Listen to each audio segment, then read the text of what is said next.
I need a good intro. Yeah, this sounds good. It needs a good oomph.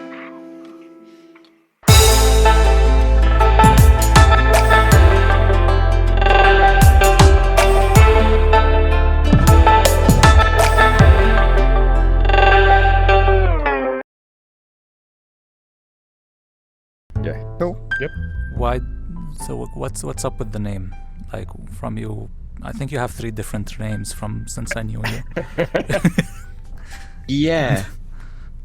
Okay. Yeah. This is a story in itself. So when I first got onto VRChat, Yeah. or middle of the like lockdown and COVID and everything, Yeah.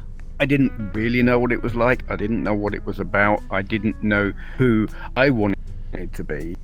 So Yeah. I went with a variation on what was my YouTube name, which didn't mean anything to anyone on here. No one had ever heard on here. So that kind of didn't work. But also, I wasn't fitting in. I couldn't find a place where I fit. Everything just seemed top. I went to the Black Cat, as you do when you're new, Yeah. and you're like, okay, here's where all the people are, and it was toxic.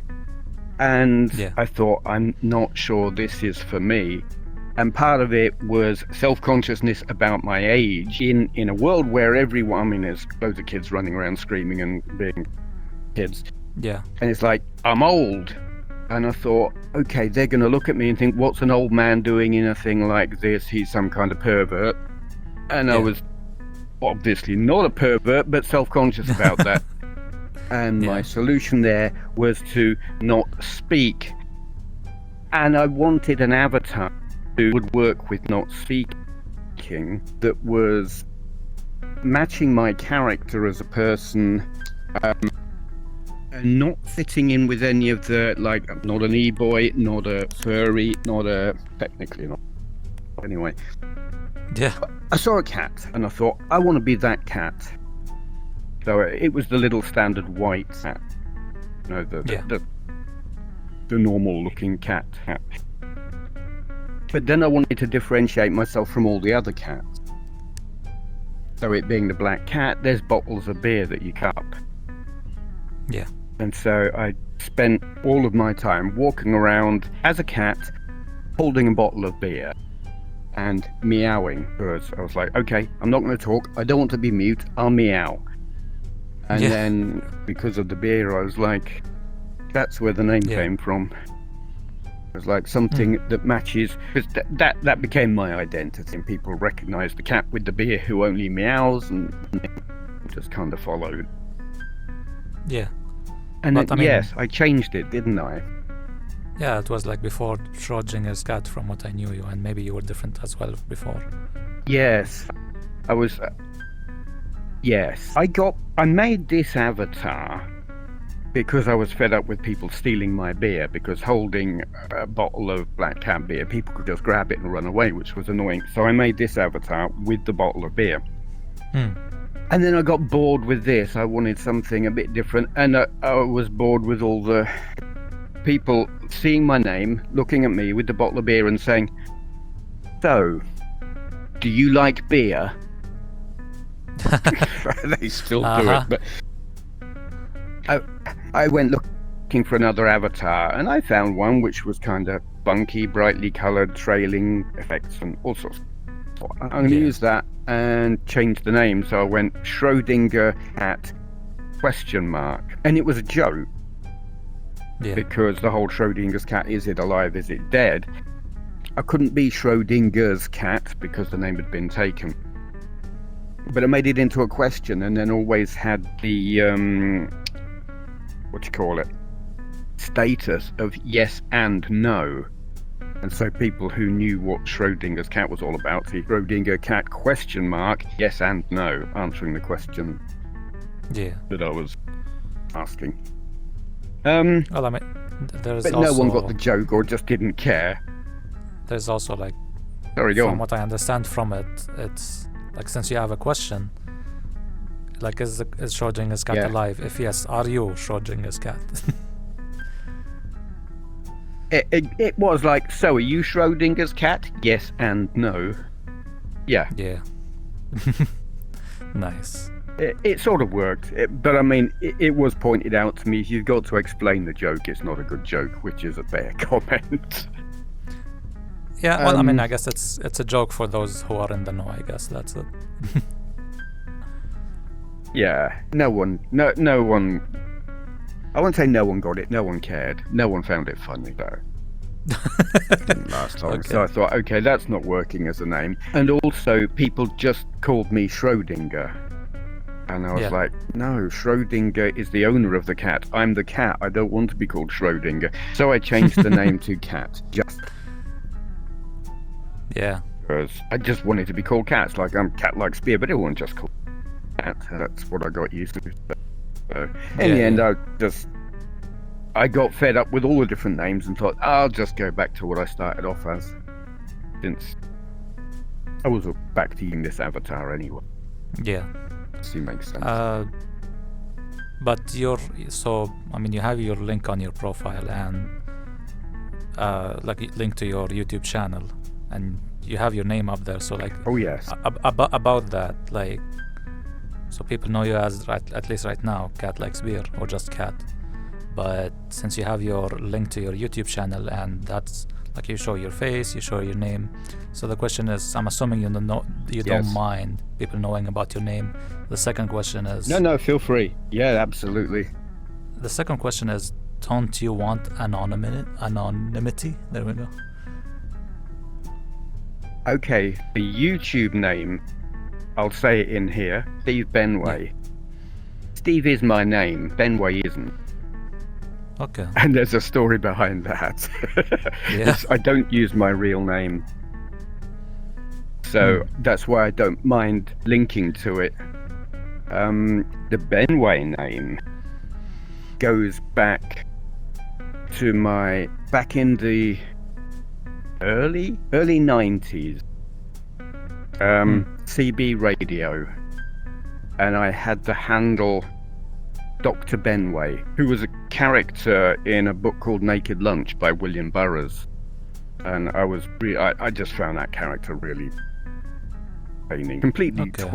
twisted, but I liked the character, so I took that name as my CB handle. And when I got onto the internet, Benway became my online pseudonym that has stuck with me on everything that I've used, like from IRC onward. Yeah. It was the name I initially tried using. Yeah, that. I mean, Oh, so you tried to get Benway in VRChat, but somebody already took it, so that's why you did like the cat thing. No, it just using it as a name on VRChat. It's like people's names tend to say something about them. And using Benway in VRChat, well, no one's going to know who Dr. Benway. Okay. That the name would like, and people would just call me Ben. And my name's not Ben. Yeah. Yeah. Okay, Pretty fair much. enough. But why did you choose, like, even then, like, because people, let's say, I mean, like in my case, I'm not even using my first name in my channel. I'm just going by with Freak and like not showing my face, not showing anything. So why, even at your level, even if you think you're somewhat like it's pseudonymous, but still, like, why did you even show your face or like even have a part of your name known?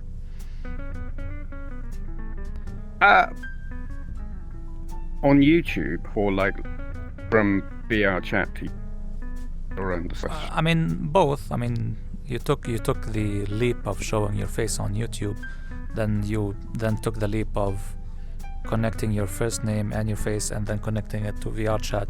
Basically, the question is, like, what's your thoughts on anonymity and why did you choose to be pseudo-anonymous? Okay. I use a pseudonym so that trolls, like, I don't mind people knowing my first name. I absolutely don't mind people seeing my face. It's call it attention seeking, if you like. The thing with YouTube was, let's try and get famous, or at least an infamous or something, cult following. I mean, 20,000 subscribers is, by modern standards, absolutely nothing. But it's still a nice number. And it's like, it's nice when you talk to a camera to know people are listening. There are people who are going to listen and watch. And the more the better. And certainly when I started on YouTube, showing your face got a better result than not showing. Okay. But I use the pseudonym name because I don't want people to be able to just look me up and know where I live, because since you've got a person's actual name, it's not too hard to find out where a person lives. That being said, it's not too hard even using a pseudonym. I know at least one person knows where I live, who sooner they didn't, but there are some crazy people out there who are obsessive and will go to some lengths to find you, but in itself it's not been a problem. Irritation. I think not been a linking problem to so it far. on here. Well, yes. To be fair, I mean, I have been recognised in public. I was in a pub in the town where I live, and sitting there eating breakfast with my girlfriend, and this guy comes up and goes, "I know you from YouTube." I'm like, maybe. And yes, he did. And then he sat down at the next table and just starts wanting a conversation. And I'm like, okay, but look, I'm trying to eat my breakfast. Yeah. It can be, there are awkward moments. But it doesn't happen very often.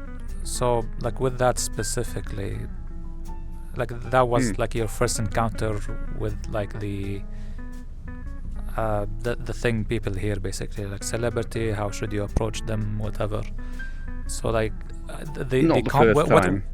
Okay, but the question is, what's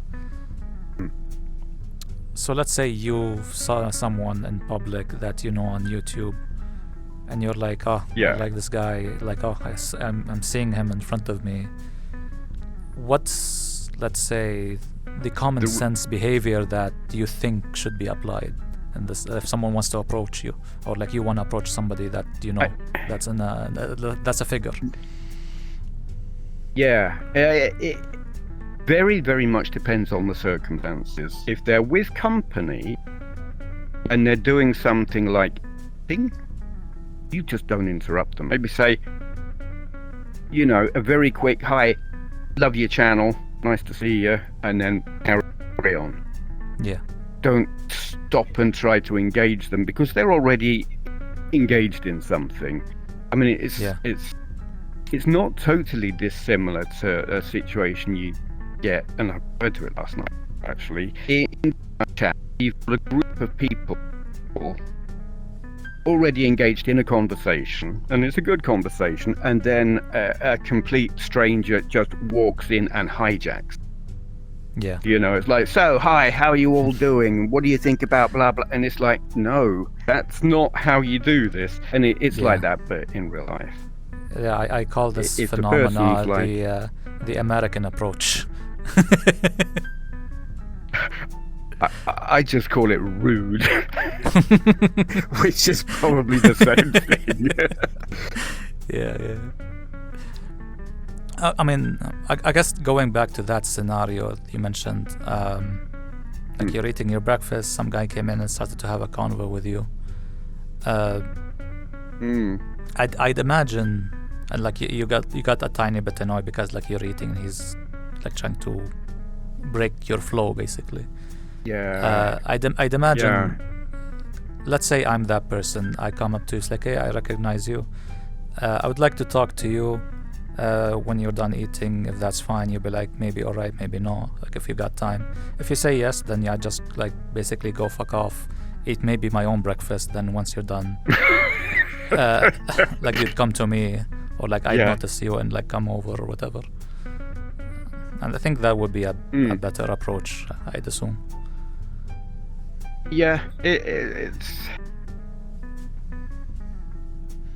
I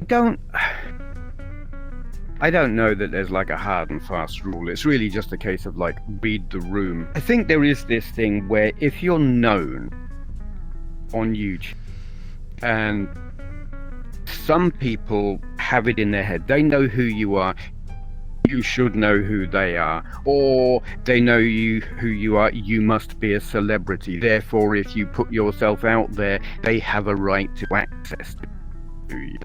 Yeah. They have a right to come and talk to you because you put yourself out there, and it really isn't right. Or, people. Just people.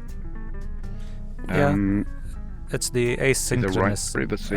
Relationship thing. Yeah. It is a thing, certainly in comment on you, where you'll get people talking to you like you're an old friend, and okay, I don't, but they know lots about you, and it's awkward, or it can be, but it's just one of those you have to accept if you're going to go on YouTube. Yeah. I mean, that's why, like, both ways. It's kind of weird. Like, I've seen it multiple times, and I'm not sure how it happens. But so, like, if let's say celebrity A, celebrity B, they somehow meet up, and if there is romantic interest, they like hook up, and that's it. But I've seen also scenarios where celebrity A with just a viewer, they meet up. There's like a very imbalanced dynamic, and sometimes it doesn't work out, but sometimes it does work out. And the curiosity comes in where, when it does work out, like, how does that even happen? Because there's such an, like, I'm a fan and you're, like, let's say, like I'm your fan, and I see you, and like, let's say I'm a woman, and I'd be like, oh, I love you so much, I would like to hook up with you. I'd imagine that's totally fucked up. but even then, there are scenarios where sometimes it happens, and then you hook up, and I'm like, to me, it's kind of weird. Like, what happened? Why did you even hook up? It's never happened to. 15 years on YouTube, and it's never happened. Yeah. No, but I'm saying to some it happens. But for some, yes, it most definitely does. And there have been famous cases of it where the YouTuber has been an adult in their 20s, and the fan has been underage. They've been a minor. Yeah. And the YouTuber has still gone ahead and got involved. And it's abuse. It's abuse of their position. No. I mean, there is sort of a power dynamic. No, that's like, not what you're talking about. No, I'm not talking about the underage. I'm talking about, like, both of them are adults, but the power dynamics of, this is a viewer, and like, that's viewing my content. Like, normal person, celebrity, they're both, like, the connection is fan, and then they hook up. Yeah. That the power dynamic of, you're my fan, not you're my partner, but somehow became a partner. It's a curious one, because there is an imbalance in that the YouTuber is the one who is being pursued, I guess. The fan, okay, you would think the YouTuber would be the one with the power in that dynamic, except the fan is the one who knows everything about the YouTuber. So in a sense, they have the power. They can be like, oh, but you like this and you like that and you did this and you did that, and the YouTuber's like, don't know anything. Yeah. So I don't know if that balances out. I don't know. It's a strange one. Never experienced it. Perhaps maybe it's some of them work out in a sense of, like, there's, like, yes, they're a fan, but let's say they're an old fan, they have stopped watching it, and they're basically like, oh, I know you, I used to watch you. Yeah. So maybe that will be a better dynamic, because they're not an active fan, they're like an old fan, and their perspective on that Yeah. YouTuber or like personality is like, oh, whatever. It's nice, but oh, whatever. Let's move on. And then maybe if something happens at that point, the balance would be, well, balanced, not imbalanced, I'd imagine. Yeah. I mean, a thing like that is going to depend entirely on the individual, and certainly the YouTuber is going to have a strong personality. You just got to be successful on YouTube. Yeah. But there's nothing to say that the fan doesn't also have a strong personality that can hold the interest of the YouTuber, and so it may work. It's down to Yeah. think. Let's take it on this. Let's say a fan does come to you and like I don't know anything about like your like personal life, like if you're married or not, or you have a partner or not. But let's assume you're single. I have a girlfriend. Okay, but let's assume you're single, and if you don't want to answer to not get in trouble, it's fine. It's fine. No, we'll call it. It's hypothetical. Yeah. Yeah. So like a fan comes in and they're like, "Oh, I'm a fan, whatever." They were polite. They had common sense in the way they meet you, whatever.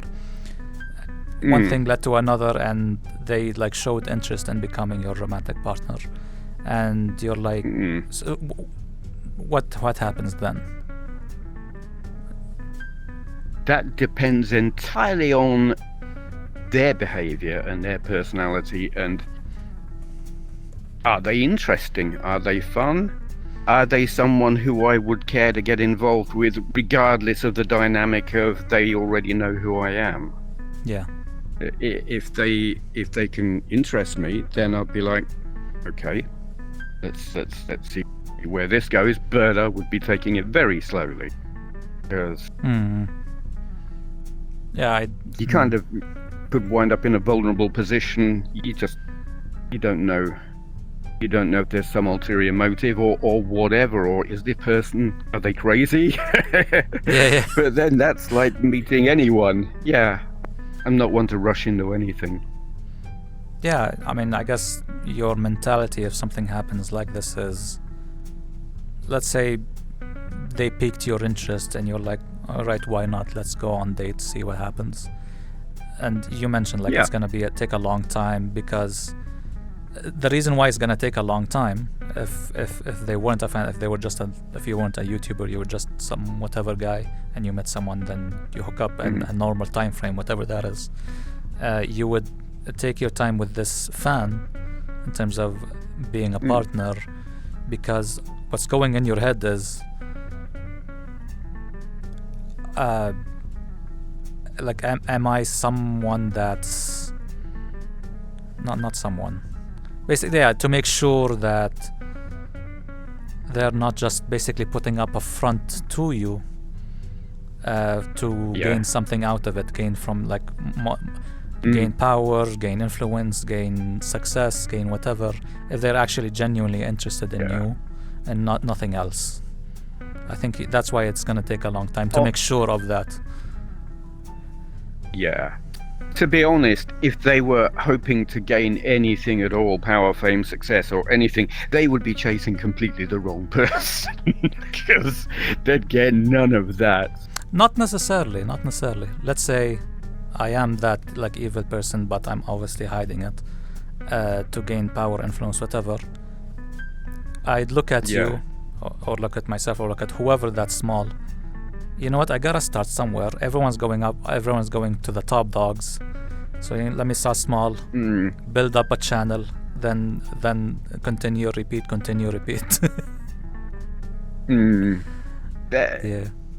Yeah, I get what you mean. Yes, they wouldn't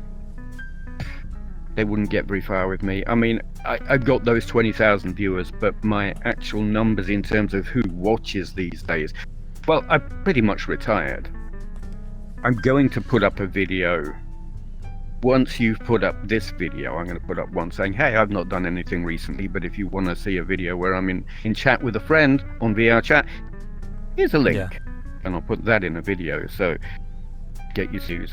But I mean, it won't get many because no one watches my stuff anymore, even when I do put it up. Like I was about to ask because I looked through your like channel again, and the last video you put up was like 6 or 8 months ago, I think. Was it that long? God. Wait, is it? Little handheld thing. Let's say anywhere between 3 to 8 months. But yeah, it's been a while. The idea, that's the idea. Like, why did you stop, basically? What's happening? Yeah, 2 months. God. Okay, the reason for not doing YouTube is tied in very much with my attitude towards gaming at the moment, because the YouTube channel is a gaming channel, retro gaming. Yeah. And I describe it like my gaming bone is broken. If such a... Okay. Yeah. Not enjoying gaming, and actually VRChat is a huge part of why. I've got gaming consoles all the way from like old Pong machines and Atari consoles all the way through to the PS5. Yeah. And I've always loved every generation. Right up until PS5. And now when I play a game, part of it is to do with modern game design. Part of it is to do with... I've spent so much time in VRChat that I love the social aspect of it. And when I'm in a normal video game, I'm thinking, yeah, this is good, but I really just want to be back in VRChat and chatting with my friends. Yeah. And so gaming has... I won't say it stopped being fun, but it's not really scratching that itch. And a lot of it is modern gaming and game design and stuff is really, really annoying. Yeah. It's become like, there's this Pokemon factor of gotta collect everything. Yeah. And crafting and stuff that is just... If you're in a shooter, you don't want to have to craft your gun, and you don't want 10 million different guns, one for each situation. Just give me a pistol, a rifle, a machine gun, and a grenade, and I'll be fine. Don't need a million of them. But they've gone for this cramming everything. It's just not fun. Yeah. And anyway, that's fed into my enjoyment of gaming in general, to the point that I was making videos just for the sake of making videos, because it's what people were expecting. Yeah.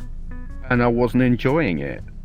It just stopped being fun, and I think maybe people could see that I wasn't enjoying it, or maybe it was YouTube's algorithm. But the viewer count was collapsed. Like, it used to be I'd put up a video and I could get at least 500 views, maybe 1,000 views. A hardware review would get 10,000 views easily. Yeah. Now, I'm lucky if I can get 300. And it's like, if I'm not even enjoying it for the sake of 300 views, it seemed like time well spent, so I stopped. Yeah. I guess... How can I say this? We'll get to like the gaming part. Like that one's interesting. But do you think so? Like from like all the old consoles and games till up to PS5, then you started to play VRChat. What I noticed from what you said is, well, before that, the question here is, as a kid, I'm assuming you had like friends, you went out to play like ball or go to a mall or just have fun chatting with them, going outside, not necessarily mostly indoors playing PlayStation or something. Is that fair, or like what kind of childhood did you have with your friends? Well, I guess it depends on what age. Certainly when I was a young kid, there were no home consoles. Yeah. By the time I got to my teens, I had an Atari 2600. Some friends would have Sinclair Spectrum, Dragon 32s, or if they were rich, a BBC Micro or a Commodore 64. Yeah. For a while, going out with friends would be going round their house and playing video games, whatever they had, or around mine, and we'd play on Atari. But that wasn't the dominant thing that we did. There was a lot of that, but there was a lot of music or VCRs were a new thing. In fact, most of us, for what I remember at the time, only one of our friends group had a VCR, and we'd all go around his place and rent really crappy videos for local video shop or some terrible stuff. Nighttime was we were too young to drink, so we would go out and just mess around. I lived in a little village in southern England. Anyway, we would go out into the village and just wander around, and we weren't hooligans as such. Like some kids would go around breaking things, smashing windows or stealing stuff. We didn't do that. We did what I would call gnome nap. Garden gnome in people's gardens were a very popular thing. We didn't steal the gnome. We would move them into the next door neighbour's garden. So like the next day, the person who lives at the house, where the hell's my gnome? You've got my gnome! And we'd do that all around the village. Gnomes, flower pots, you name it. If you could move it, we would move it into the house next door's garden or the house across the road. Just to see what happened. Nice. Okay, so you had fun with like friends going outside doing stuff, and after a period you do the same thing but with like technology, like it's new tech, new consoles, new whatever. You go out, hang out with each other, play games like in the same room, whatever. Yes. I believe like that's, I mean, aside from the COVID kids, let's call them, I guess that's most people's childhood at least. So, but as you've, I'm assuming it's this realized, the more you grow up, the more the frequency of like going out, hang out with friends to do whatever has decreased a lot, and then so you dive deep more so into just like playing games at home or like online games, single play games, whatever. Is that an accurate sentence? It is, and in the extreme, that when I was a teen and in my 20s, I had friends. Yeah. And then I started getting girlfriends and drifted away from my friends. Like my original friend group all went to university. Never again. They all moved far and wide. I had a group of friends who used to go to concerts. And then I had a girlfriend who also went to concerts, and I spent all of my time hanging out with her and less time hanging out with them until I had no friends. And most of my life has been like that ever since. I'll have a girlfriend, but no friends. So gaming it's a very solitary thing unless it's online gaming, but then I don't use the chat feature in games. Like I'll play Battlefield or what's that recent one, Hell Let Loose, where you're supposed to talk to people, but I'm like, no, I don't want to talk to them, I just want to shoot. Makes me a very bad Hell Let Loose player. But gaming now is much less of a social thing if it's actually a video game. For the social aspect, I come to our chat, and honestly I do prefer this is a more fulfilling, healthy, I think, pastime, because people need to socialize. So I just But do you think, like, so you like you mentioned like that when you started becoming, you had a romantic partner, and like the friendship, you still had friends, but like in terms of engaging with them decreased over time. I don't think, I'd imagine like that's one reason, but I'd imagine also the other reason being like people are moving, you're moving, you will have work, like all that stuff, like that all plays up into it, not just like because you have a partner, that's the result, that's what's happening. But the question here is, this goes back to why you stop necessarily caring about gaming much is because throughout your life, or throughout many people's lives, gaming was definitely, or even before gaming, like just kids or like humans were just having fun with their friends, like physically next to each other. And even with the introduction of like consoles or PC gaming or whatever, that was still happening to like a decent part, like go over to your friend's house or go to a LAN party or whatever. And even with like when that's not even happening, let's say take an example of or like World of Warcraft. You join a community, you have to like talk with people. In the example of World of Warcraft, even if you're not like doing raids or whatever, you'd still like join their Discord or Ventrilo or TeamSpeak and just chat with them while you farm or whatever. But nowadays, I'm assuming this is where we're going into, like from like let's say PS3 or PS4 to PS5. That has been decreasing, where it's just you are gaming and that's it. There's no the social interactions while you were gaming. It's decreasing to a point where like now it's non-existent. Yeah, no, that my gaming for me was never like that. Gaming, apart from the few times I'd have friends around, gaming online was never social. Gaming in general wasn't really social. As soon as I was out of my teens, past my 20s, there would be the odd occasions where a friend would come round and we'd have a gaming night, but for the most part, gaming for me was solitary. I'd be like playing Gran Turismo or Grand Theft Auto or something like that. So it wasn't social. So that's not really been a factor in my not enjoying games now. It literally game design seems really off. What I meant, so it's not that I'm trying to connect the social aspect of your gaming life. What I'm trying to say is,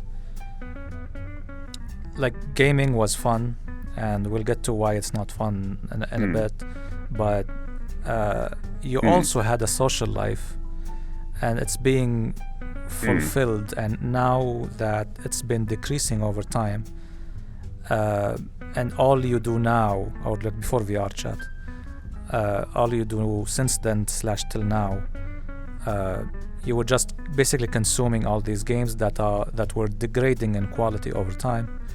And then when VRChat came and you started using it, VRChat, because like you've missed so much of the social aspect of your life, that's why you started engaging with VRChat more disproportionate to your gaming time, in association with like the degrading of quality of games. Yes, it's definitely two factors to it. VRChat being very social and making up for the lack of social life. I mean, my social life literally is girlfriend, VRChat, work colleagues. Yeah.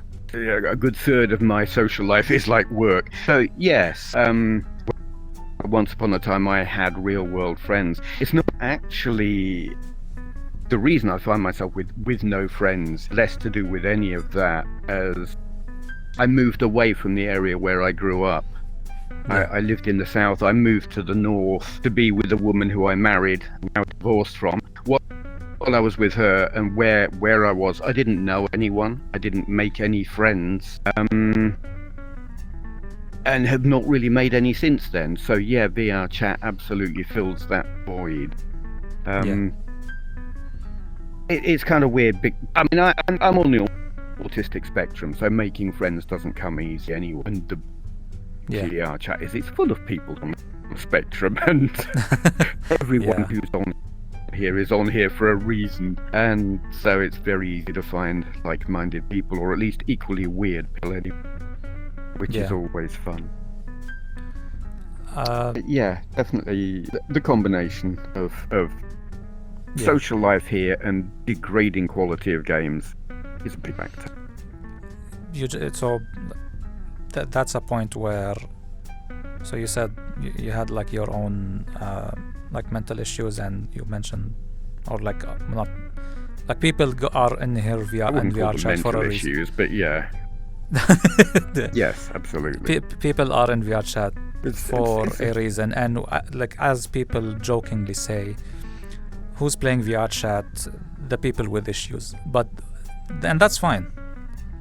But the question is there value to VRChat for those who don't have any mental or physical issues, or social issues, and like they have friends, they have a job, they have entertainment, they have all the things that we desire as humans. What's the value of VRChat? Like that's an interesting question, I'd say. This depends on, do they enjoy, or would they enjoy, I'm looking for a really very, very inclusive and very varied group of people to mix with. Yeah. If the answer to that is no, then there's nothing here for them. But if they're like open-minded, and the way I treat VRChat, and I explain it to the people who I work with, they say to me, why don't you just go down the pub? There's people there, there's alcohol there. And I say, yeah, I could, but I wouldn't meet the same kind of people as I meet here, because you wouldn't. There are no trans people, there are no furries, there are no e-boys, e-girls, all the humongous variety of people from the massive variety of nations with mindsets that you're not going to find in the local pub. So you never know what's going to happen, but you can be pretty sure whatever it is, it's either going to be very weird or very funny. Yeah. You can't get that down the pub, so it depends. Does this normal person with no social difficulties want a part of that? Are they interested in that? Would they find that fun? That depends on them. But yeah, there is certainly something for your average person if they want it. Yeah. Many of them probably wouldn't. I guess from what I understood from you is that, and I'm in agreement, which is the value to like the quote normal person is the one, entertainment, and two, the massive flavor, variety of flavors that you can get from different people, from different countries, different everything actually. Yeah, entertainment and flavor and people. Yeah, okay. Yeah, that sounds fair. And also, if you're drinking and you get a little, the right word, overzealous, possibly annoying, and you piss someone off, they can't punch you in the face. True. Safely drinking in VRChat, yeah. Yeah, and there isn't pee all over the floor in the toilet. Or a queue. So there are benefits. There are benefits to going down the pub. I mean, considering that, so like, with all of that said, you really enjoy VRChat. Oh yeah. Two questions, I guess, that comes from it. Would it have the same effect if you were on desktop only throughout this whole VRChat journey? And the other question is, since you enjoy it so much, are you looking into getting full body? Well, you can leave that later. But about the desktop thing, I think it's interesting. Okay. If I had never got a headset, I would certainly use it. I didn't know about VRChat before I got a headset, not to the point that I knew it existed, but I didn't know what it was and I didn't know what it was like. If I had known, I would have done VRChat on desktop. I don't think I would have got so engrossed. I don't think it would have felt like second home in the way that it does. Yeah. I've done online socializing since the moment I got onto the internet. There was a thing called IRC, Internet Relay Chat, which was a network of hundreds of thousands of chat rooms, text-based. And I spent years on that. And that was my social life for quite a while, or a chunk of it anyway. Yeah. And then there were audio chat rooms like Yahoo Chat and Owl Talk and things like that. And then things kind of shifted so that real-time communication to drift away. I got onto YouTube and Twitter. Social media became like the way of communicating, but it was not the same. It wasn't real-time, and so to me, it wasn't as good. So VRChat on desktop, yeah, I would have done it. I would have enjoyed it, but it wouldn't have been so good as it is. Yeah. I don't know if it would have been like the alcohol consumption and whatnot. It wouldn't have felt like going down the pub. It would have been online chat with graphics, I think. Yeah. I guess what you're trying to say is, if it was just desktop, it wouldn't have been that much different than, let's say, IMVU or any other social game that has released before the creation of VR or the popularization of VR. Like IMVU, what was it called? Like High Five, I think. Can't remember. Like a lot of similar games like VRChat, but just without VR. I tried them. They're fun, they're interesting, but it's just like a pass-by kind of thing. I tried PlayStation World, was it called? Whatever. PlayStation Home, I think that was what it was called. And it was, I really liked it, but it didn't have working voice chat. They tried and it just didn't function. Yeah. And yes, it would have been like that. It would have been like PlayStation Home was meant to be had it not been broken. Yeah. Which was like, it was good, but this is so much better. Yeah, I guess another... So like now with the introduction of VR to the mix, I guess it added the... It's basically almost... So it's basically how... Because of VR, it made the whole thing pseudo fake life. Basically like Second Life, but actually Second Life. Yes. It feels real enough. Doesn't feel real, but it's real enough. Yeah. It's like, here we are in this really cool place, but with a motorcycle helmet on. That's what, I don't know why I'm sitting in a chair with a motorcycle helmet on, but that's what it's like because it limits your field of view. But it's real enough. Actually, that would be cool. If there's somebody made a VR headset that's a motorcycle helmet. No, I think it'd be a step back, though you could probably fit some really good stuff in it. Yes, My first VR headset, I made my own VR headset 10, 15 years ago. Out of the software was like Google Cardboard, but the headset was the display was a 7-inch Android tablet, and there was a builder's helmet to keep the thing on my head. The tablet was inside a cardboard box. The lenses were made of 2 pairs of reading glasses sellotaped together. And you could just move the cardboard box backwards and forwards on these metal rails that are taped helmet to get the focus right. And all of that was really heavy, so on the back of the helmet I taped a box of screws, counterbalance, and then covered the whole thing in like duct tape, so it was like black. It looked like an alien head. It was really heavy, and I had like a PS2 joypad to move around in. games.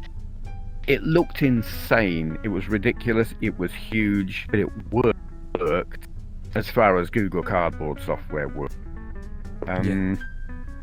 Yeah, and then I just sat around and waited for something commercial and better to come along. Yeah. Nice. I mean, that's actually cool. Like you're making your own VR headset. I've got a video of it on my channel somewhere. Oh, I'll try to find it.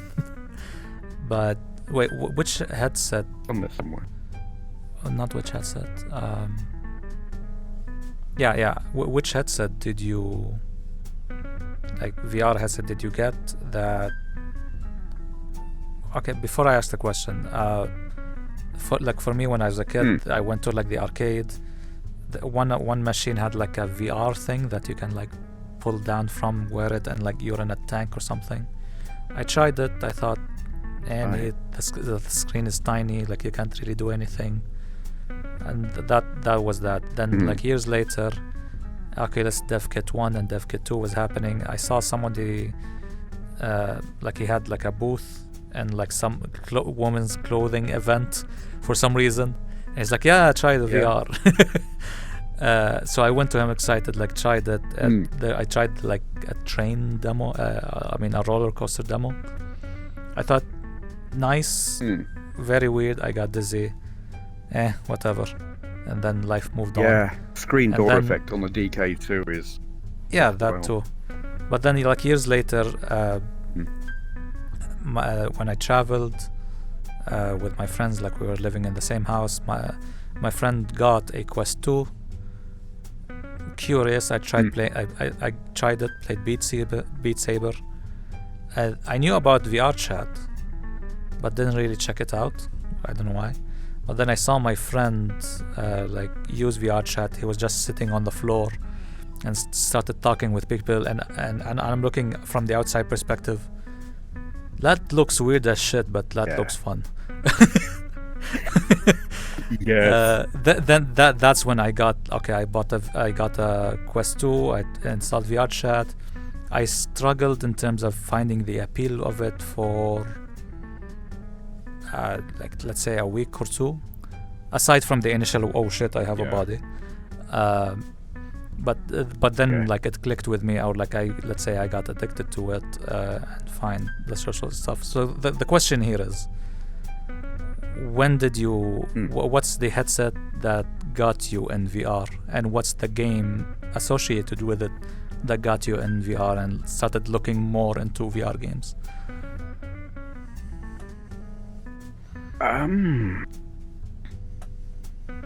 I was aware of the existence of VR from before it existed, because William Gibson Neuromancer, and I was like, I want that. Though in that you plugged it into your head, but I was aware of it. That there'd been TV shows like, don't even exist anymore, like Tomorrow's World showed it, but I was aware of it. There was never one game that I thought, I've got to have that in VR. I mean, I've got a Virtual Boy, and I had a Virtual Boy before I made a headset myself, and it was like, it's not VR, it's not even really close to VR, but it was interesting.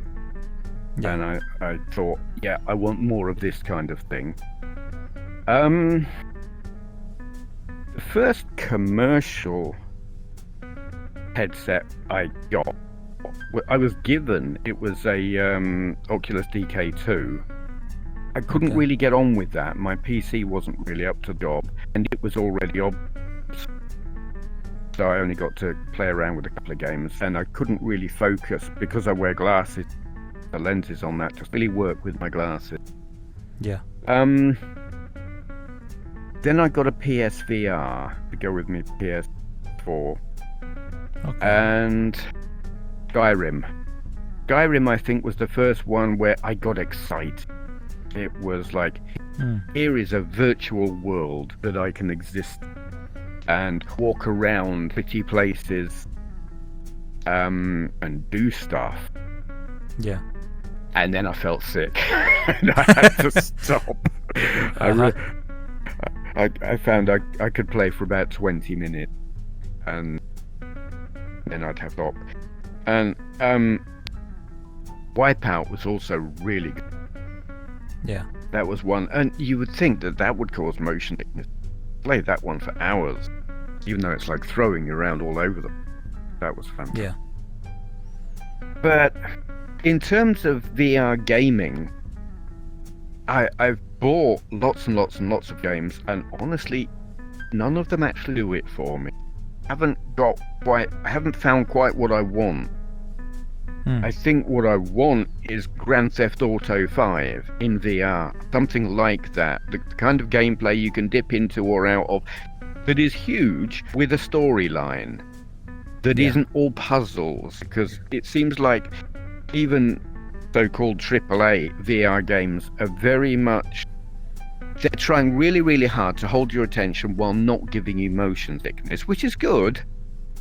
Yeah. But as a game, I find it all really boring. I don't want to solve puzzles. I don't want to work out how to get from over here to over there, like swinging from things, or make I don't know, swing a rope over there, or don't care. Yeah.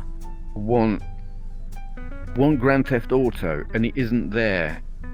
So literally, there is no VR game at the moment that is the killer app for me. It's like I've got Half-Life Alyx. That's supposedly still the best VR game, and I'm like, nope, don't care. Played it, gorgeously pretty, but it's all these puzzles and things in confined spaces. Don't care, don't want that. Yeah. There's a mod by Cyberpunk 2077, and that didn't have the whole gotta collect them all thing and the 1,000,001 different guns. I would upgrade my PC to play that in VR, but it's got the whole mod gaming broken. The world is fantastic. I would love to just like run around in that world in VR and shoot people and run them over and crap like that. That would be great. Yeah. I guess what clicked for, like you mentioned, that the Skyrim thing, that's the initial click, and the reason being it's because, like, Skyrim, you played Skyrim, like how you had fun with it, and because and like you saw the VR headset and you thought it would be so, and as you mentioned, like something like GTA in VR, you had that previous thought, and once you saw that there is a VR version of Skyrim, you're like, yes. Fuck yes. Gimme. Yeah, and you tried it, and you were getting sick for like within 10 to 20 minutes, but you were like, I'm sick, 20 minutes, but I like this. I'm in pain, but nice. Yes, very, very. Had that experience a lot. Yeah, but so you said like you like played or like bought and played all of these VR games, and one of them is also Alyx. And I get what you mean. The issue with VR games is, at least like from my end, it's almost all of them is just like a quick, tiny prototype kind of thing.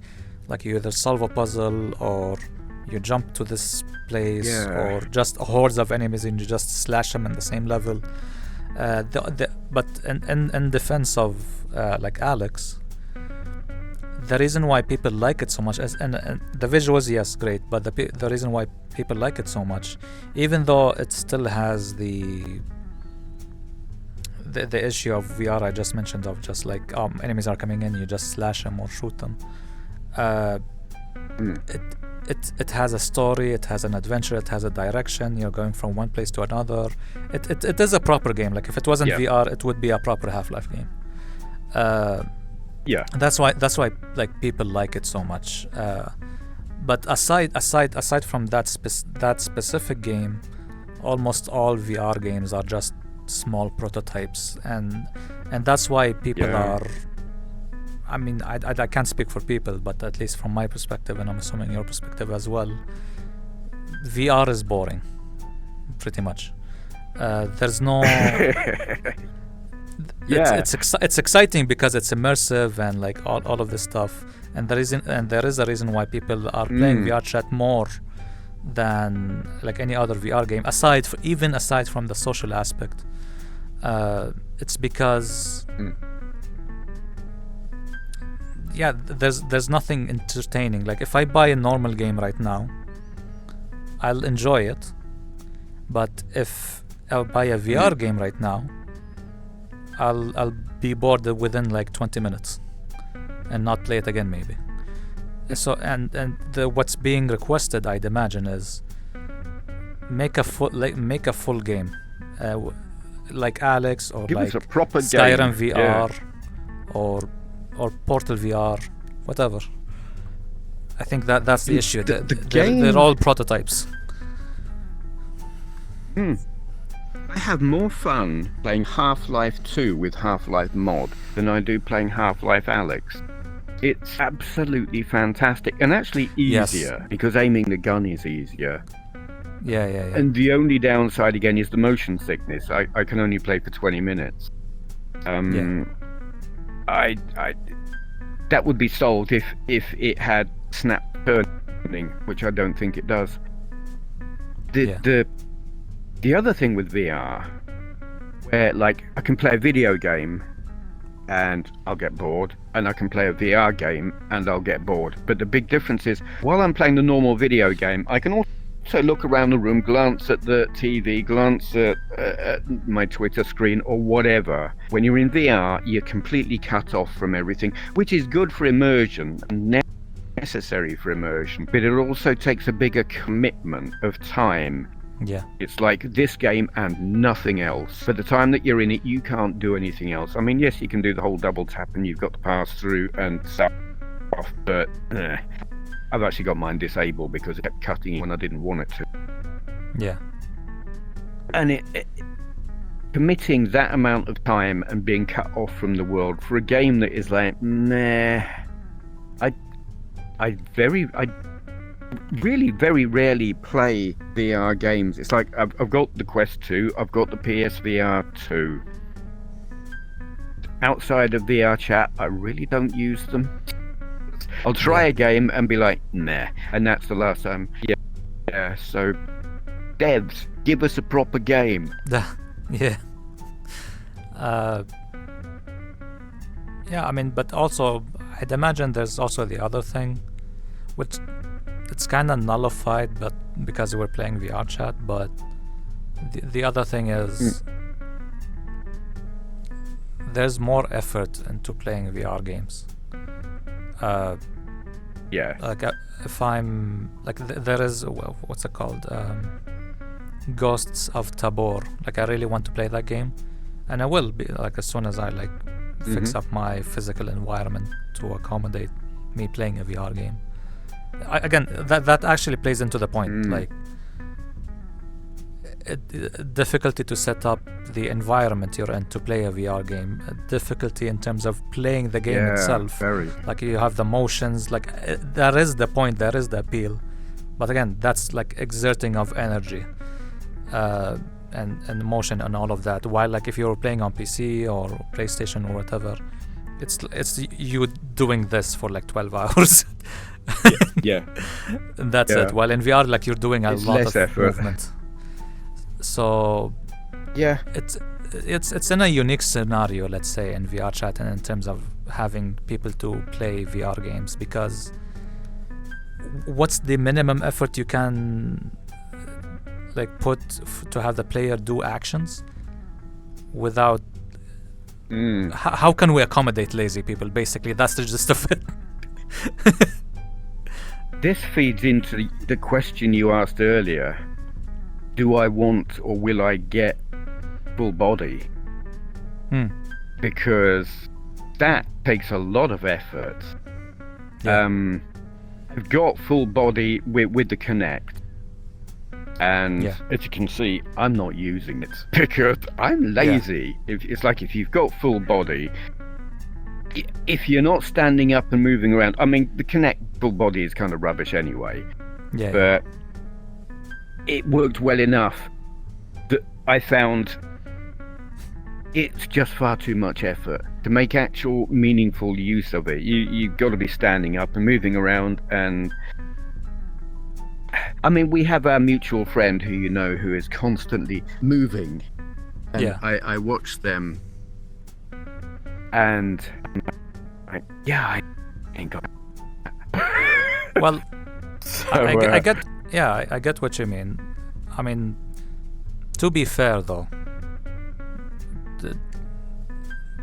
the people are like me as well. Like I'm gonna have full body soon, hopefully.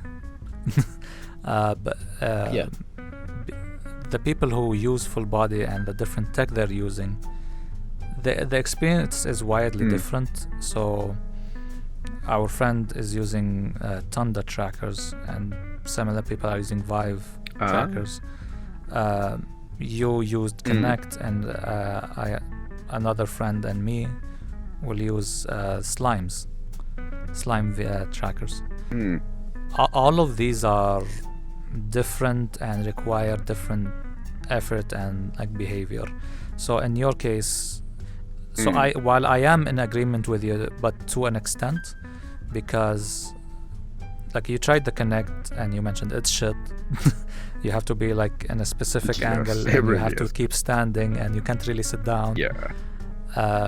With like other trackers, like where you have to wear them, you have a lot more freedom of movement, and like in to get into more of a comfortable position.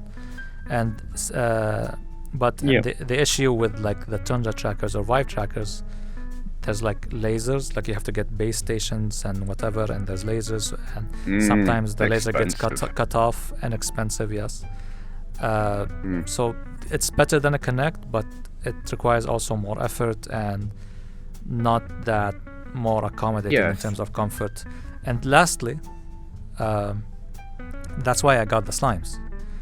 The slimes, the only issue with slimes, I mean, there are obviously like hiccups here and there, but in terms of effort, the issues with slimes is it's just wearing them, and maybe a slight discomfort in terms of like maybe you hit them and that's it. You have full range of motion, you can do whatever, you can sit, sleep, cover up. There's no base stations, it's just like you and your wrists and ankles, and that's it. There's obviously like the issues of calibration and all of that, but I think that's passable considering all the non-discomfort you won't get, and it's cheap as well. So my point here is it work to like start having fun with full body? Yes, but it depends on the device, and the least amount of effort and cost would be slimes. And as well as I get what you're saying, but it's not exactly the point I was making. It's not about whether it can track you when you're sitting down. It's about, is there a point in buying full body if you're going to sit down?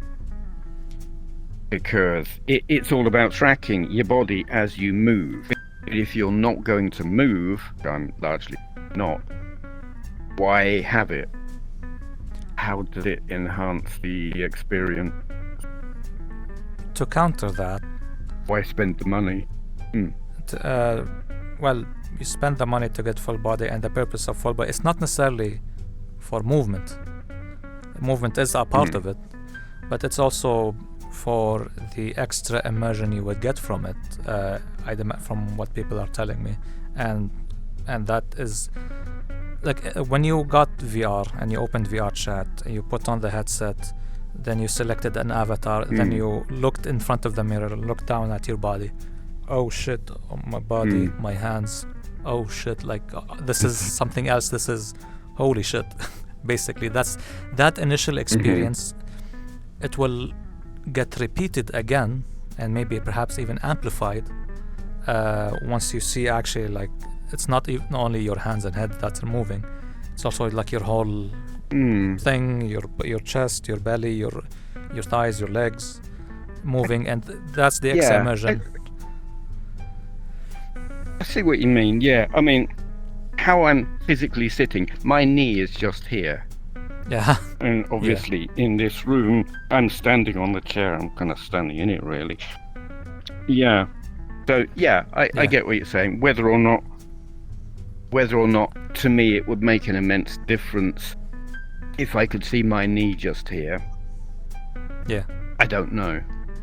I kind of don't want to spend several £100 to find out. No, actually, so here's the other counter. Well, two counters before I get to that last one. And you mentioned about like if you aren't moving, then you're not taking the benefit. The benefit of is me seeing your real position, or you seeing yourself your real position. I mean, you're already utilizing full body already, regardless if you're moving or not. Even without full body right now, not with the controllers. It's not like I have to go like this because to make benefit of the controllers. I'm literally just doing this, talking with you. So even like the small tiny movements you make with your body, even while sitting, maybe you're just jiggling or just doing whatever. That is you taking benefit of. You can read the body language. Yeah, and in terms of the cost, that's why I brought up Slime VR. I purchased 8 trackers. So I'm gonna like basically 4 for my legs, 2 for my torso, and 2 for my for here. And all of that I purchased it like below $300. 8. And if you can even go lower if you know like you purchase the part and you create them yourself. So like it might even be even 200 or less. They are getting cheaper, and the quality of the tracking is increasing. So, yeah, I mean, look into it. Yeah. A thing for me is actually getting them delivered. Obviously, they're not something you can go out and buy in the local shop. You got to get it delivered. And where I live, that's problematic because I'm in a flat in the loft. I can hear the door if they ring the doorbell, but they don't always. And the other people in this house literally just don't answer the door. And I'm like, delivery is a problem. So I turn to, if I can't buy it from Amazon or a company who use a particular delivery service, then I don't buy it. I don't know, that's something I would be able to get here. Maybe because like my brother has a thing where, or like you know, like some YouTubers say like send it to my PO box. People send them shit. It'll stay there until he gets them. So maybe that's a solution you can get for yourself. Could be, yeah. If it depends on the delivery service they use and if they will use a thing like that, because I don't have a PO box and they're expensive. They're like on subscription base. Well, hopefully, I guess. Yeah, I mean, same with me. So like there's no full body trackers here where I'm at, like in this country. I got it from a friend. He's like selling it, making it and selling them. So he's gonna deliver it to an address my brother has, and then it's gonna get delivered to him. Then once my brother travels to me, then I'll get the trackers. So like it's a whole headache of a thing. Yes. Mission. But But I guess that's not an issue with the trackers themselves. That's an issue with, I guess, just the market. Yes, getting it delivered. I have this with all the things that if I see something and I'm like, I want to buy that, it's like, can I actually get it? And can I get that from there to here? Yeah. While I'm in. Yeah, I'll give you a horror story. Like I tried to buy the Pico 4 Pro. My friend purchased it for me in China. He sent it to me with UPS. It came like you could say the next day. That's how fast it was. I was very surprised. But then customs took it. There's like they have weird ass laws. Yeah. They didn't even give it to me. So basically, Turkey stole my headset, and I lost $1,000 almost. Wow. Wow, that's bad. Yeah. So I used to I used to get given pieces of Chinese tech to review. Yeah. Channel. They'd be like, "Hey, do a review of this for us," and China would send me assorted different handhelds. Yeah. And they would always get pulled up at customs. So while the company was giving me free stuff, I was paying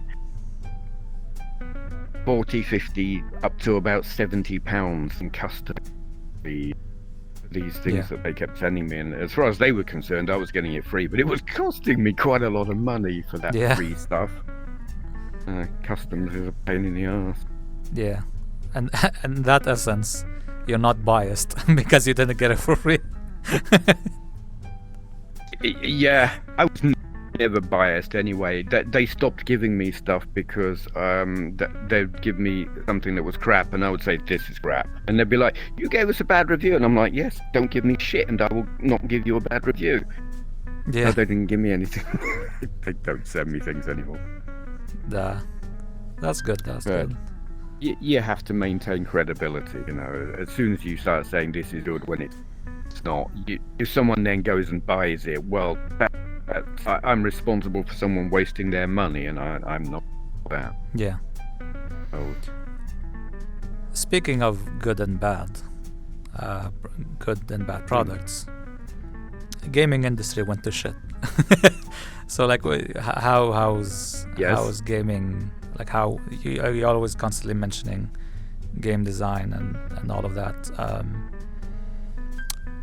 What do you think the main thing that made gaming? Let's put like monetization aside.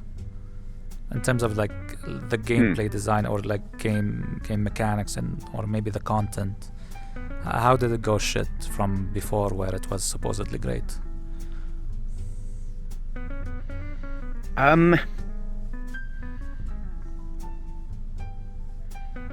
They would see a game that was really successful and want to incorporate the aspects of that they thought made it good and include it in their own games, whichever developer. I'm thinking at the moment, Far Cry 3.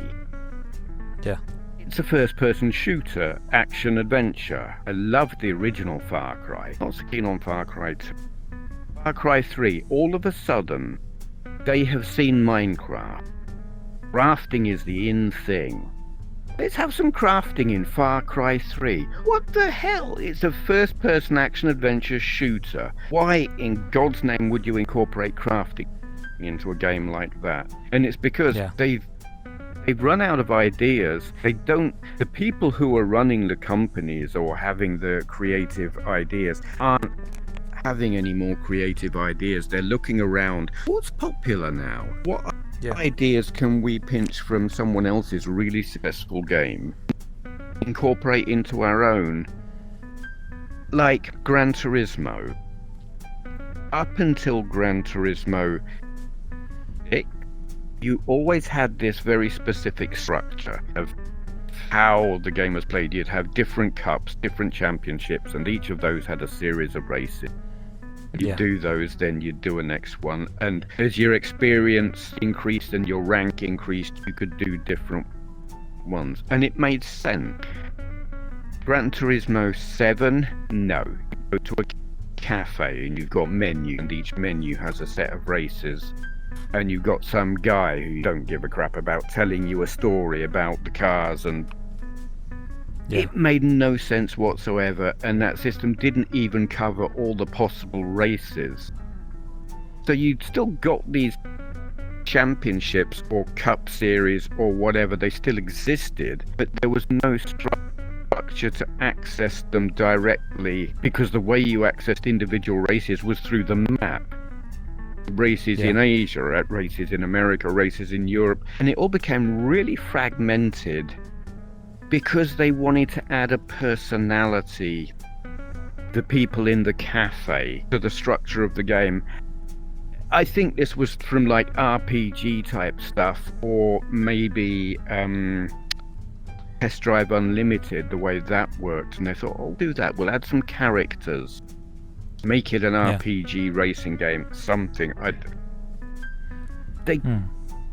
But they took a game series with a really good structure and ruined it because they were incorporating other people's ideas. That's what's ruined gaming. That they've stopped being brave enough to do their own thing because they want to steal little bits of everyone else's because they think that's what makes it successful. Yeah. And they make everything worse. So, I mean, but I guess I'd imagine you wouldn't mind them doing these stuff, but not under an already established IP. Like do it in a unique IP. No, I would mind it if they're incorporating it into a game from a genre where it doesn't fit. There is no need for crafting in an action-adventure first-person shooter. Don't need crafting. That's silly. It's all about have the right features in the right game. Doesn't matter if it's a known franchise. Is it right for the game? And they seem to have lost sight of what is the right thing for the right game. So they're just putting everything in everything. Just rubbish. I got what you're trying to say, but I mean, as someone would come in and say, you know what, it's a racing game, but you know the crafting part of, and it's a unique IP, let's say. A unique IP, it's a racing game, but they also have, you can, like, it's an open world, you go around, you might find, you know, a piece of a car just broken down or whatever. You take it, you collect it enough, and you are able to create a new car from it. That's the crafting part, and that's it's like a whole new game, but it's a racing game with, like, the, you know, the crafting thing. People wouldn't, I mean, at least I wouldn't think of it as a bad thing. I would say the game is bad if they didn't, like, do the whole thing like low quality or like bad decisions on it. It's not necessarily it's bad because they included something from a different game. Like but that's why I differentiated if it's from an established game or if it's a new IP. Because if there's a game that didn't have crafting, suddenly have crafting, because it's popular, sure, I get that criticism. But if it's a unique IP with its own stuff that encompasses like a bunch of popular stuff and they somehow made it work, wouldn't that be a fairly good game? That is a very fair point. I don't know, the game you described where you find a car part and make your... I don't know that I would play that game because literally when I buy a racing game, I just want to race and I don't want any adventure or finding bits or whatever. Don't mind having a currency system where you win races, you get currency, you buy new parts. That's fine because that's kind of how racing works to a degree if you're at lower end things. But I can see there could be a market for what you describe. I don't think that's a bad idea. I think that could work. I don't think it's something I would play. Yeah, so I guess the point here is if it's from an established IP and they added like stuff to it, that's in the category of how or like why like gaming is going to shit. But if a game that's unique and like they added popular stuff into it and they made it work, that doesn't necessarily make it a bad game. The key phrase, and you are hitting the nail on the head with it, is if they can make it work. And that I don't know if there are games out there that I would love if I played them. If there are, I haven't played them, and I'm kind of limited in the games that I want to play, and I tend to go for franchises that I already know, and there aren't many of them.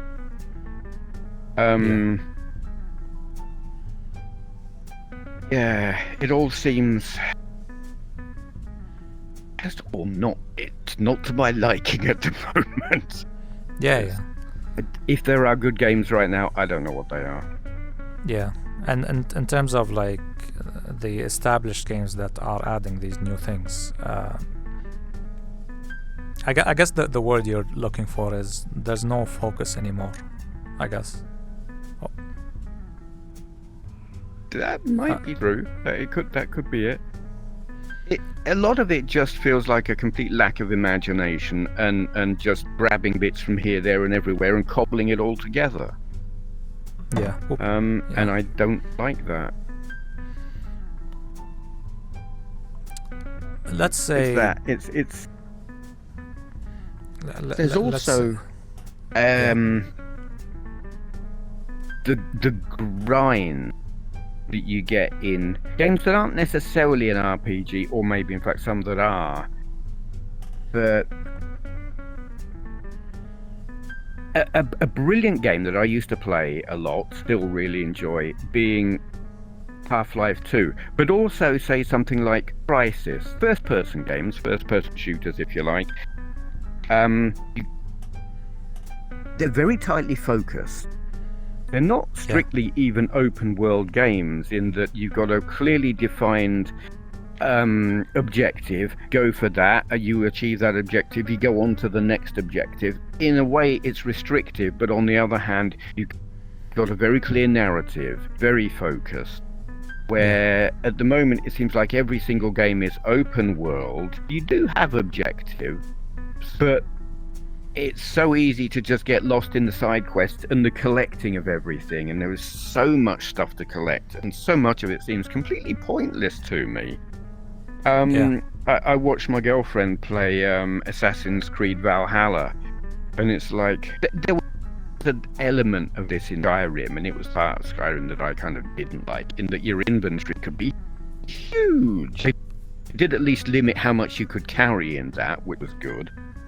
But it's like they got carried away, like bigger is better, except sometimes it really isn't, because it can become so massively unfocused. It's like, let's have more stuff to collect, let's have more side quests, to the point that when you come back you've actually forgotten what you're doing. I have that problem with modern games so much. I'll play it, I'll enjoy it, I will come back to it a week or so later when I've got the time to play it, and I'm like, I've got no idea what I was doing, and I can't remember how to do it anyway. And I put it down and don't play it again. I guess okay, let's go back in terms of,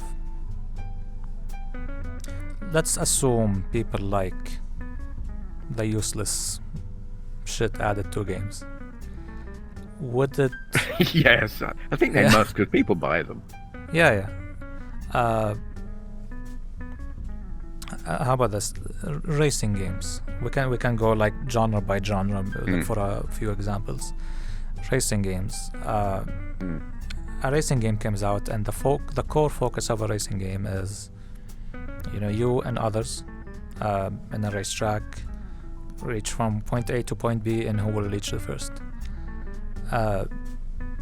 That's the core thing. And let's say they added collectibles, they added play with your base, they added a useless story, I don't know. But let's say that game, and assuming like the gameplay is good, like it's quality and the levels are nice, provided you with it all the extra stuff are not hindering your journey to play the core game. So let's say the whole game experience, if you finish it, is 20 hours. But if the game was set up in a way where you can just play the core game, and you finish the game in 5 hours, and it's a $60 game, let's say. So in essence, the game provided you with what you desire, without bombarding you with the useless shit that other players might enjoy. But the issue here is, I'd imagine, is you got 5 hours out of it, where the game is supposedly 20 hours. Now, would you consider that game, and the price here is $60, would you consider that game a good game? It didn't put you it didn't box you with all the shit. Absolutely not. No, that's not a good game at all. That is a small game being sold for $60.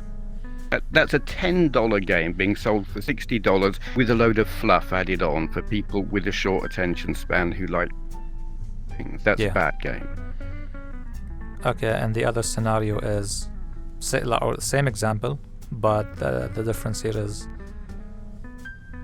all the fluff is removed. They're just focusing on the core. I'm going to change my answer, actually. Oh, sure. That's not a bad game. It's just an overpriced game. Because, as you said, that you play the objective and you finish in 5 hours, but it's done well and it's fun. It's just fun for 5 hours. It's just overpriced. Yeah, not a bad game, but overpriced. All right, so yeah, and Sorry, carry that's on. why in that second example, all the fluff is removed, but in terms of development, all the development was focused on the core, and that 5 hours of the core gameplay has transformed into, let's say, 15 hours of the core gameplay, and the price is the same. I'd imagine you would have a different answer now. That's the one I would buy, yes. So I guess in terms of the first game or the first example, you'd just wait for a sale, like 70% off or something, then you'd get it. Yeah, which is what I do a lot. I'll either wait until they've got it cheap in CEX, with like the second-hand game shop, because there isn't a brand new game shop town that I live in anymore, really. Or I'd wait until it's on sale on the PlayStation Store or Steam already. Yes. Wait until it's cheaper, because a lot of it was the prices. I say I guess prices are crazy. Yeah. It's actually Star Wing, or Star Fox if you like, for the Nintendo 64 back in 1989, 1990, whenever that game came out. Yeah. Was £70, 60 or £70 back in the late 80s, early 90s, which was an astronomical price. Yeah. But people bought it. It was a big hit. I bought it. I thought it was worth every penny because it was quite advanced and it had the extra hardware in it. That game is nothing compared to modern games. But now I grumble at paying the same price for a AAA title. Yet back then I was happy to pay it for what I saw as a great game, but by modern standards really isn't. It's kind of weird. Perception change over what is good value. Yeah. Did you play The Witcher 3 by chance? No. Cyberpunk? Yes. I completed it once. I've started it several times, but I did complete. Did you play it on launch, or did you wait? Because, as you know, launch was absolutely shit. I waited a few months. It had probably been out. The first significant fix was out by the time I bought. So it was functional. You could see the bugs, but it wasn't completely broken. Yeah. Okay. With that game, how would you... So I haven't played it, but I know of it. So how would you rate it? What's the bad of it and what's the good of it in the context of what we were talking about? Yeah, visually fantastic, no two ways about it. The action is great. If you're in a big gun battle, it's fun, and I really enjoy that aspect of it. I am really irritated, to the point that I won't play it, by the requirement to do hack stuff. It's like oh god, what's the game where you've got to climb in the cardboard box? The stealth aspect of certain games. Metal it's Gear? like that. It's that's the one. I remember playing the Metal Gear demo way back when Metal Gear Solid came out for the PS1. I played the demo and I was like, oh, this is really good. Oh wait, I've got to climb into a cardboard box and hide.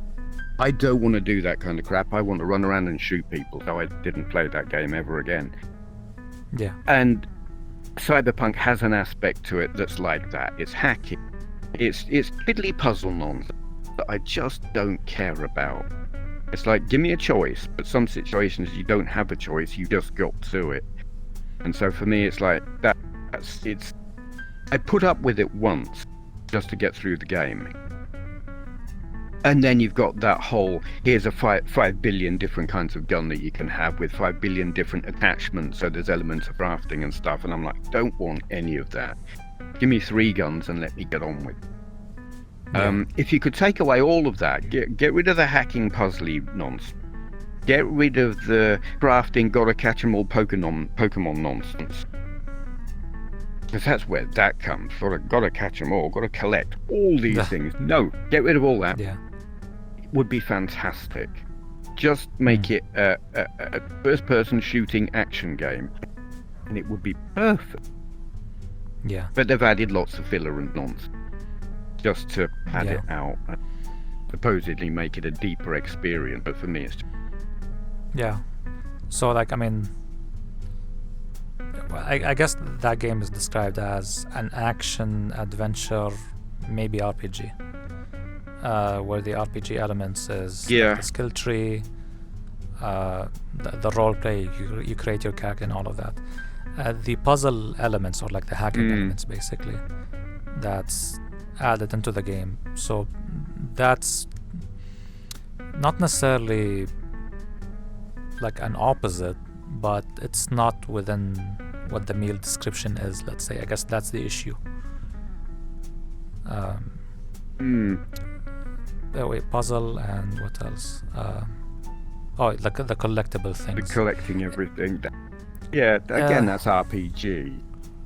Yeah, so It's standard in that's RPG, the point. but So even though okay, collectibles is part of the meal description. So is that a bad thing, or just that it's not a preference that you like? I don't like it. I think it's unnecessary filler. I understand that there are people who like it, but because there are people who like RPGs, I don't. Yeah. I would like it. The thing is just the action of the game I love, but I guess it's an action RPG, so I love one aspect and don't love another, and they're trying to cater for everyone. I wish they wouldn't. Give the RPG fans an RPG, action fans an action game, but they want a game for every man, and some people maybe that works, but for me it doesn't. Yeah, I guess it goes back to the thing we mentioned before, which is it would be great if developers can focus on certain parts. Yeah. Yeah, I mean, fair point on that. Make it. So we talked about a relatively good game aside from the launch.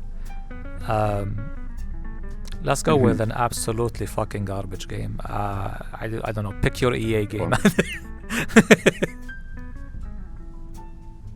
EA used to make good games back in the day when they were making games for the Amiga and the Mega Drive. EA made Deluxe Paint, and that was a fantastic thing. I don't know what they make anymore. Honestly, I haven't got a clue. Don't know what their current stuff is. What are they making? Yeah. I mean, they're constantly making FIFAs and Battlefield, and that's about it. I play Battlefield. Battlefield 2042 is completely broken. We're about to get joined by a friend if they haven't already. Back from your bathroom break. What? What? Wait. Where were we? EA games. Yeah, I mean, I guess it was. I guess appropriate. You know, talking about the EA, then you went to take a shit.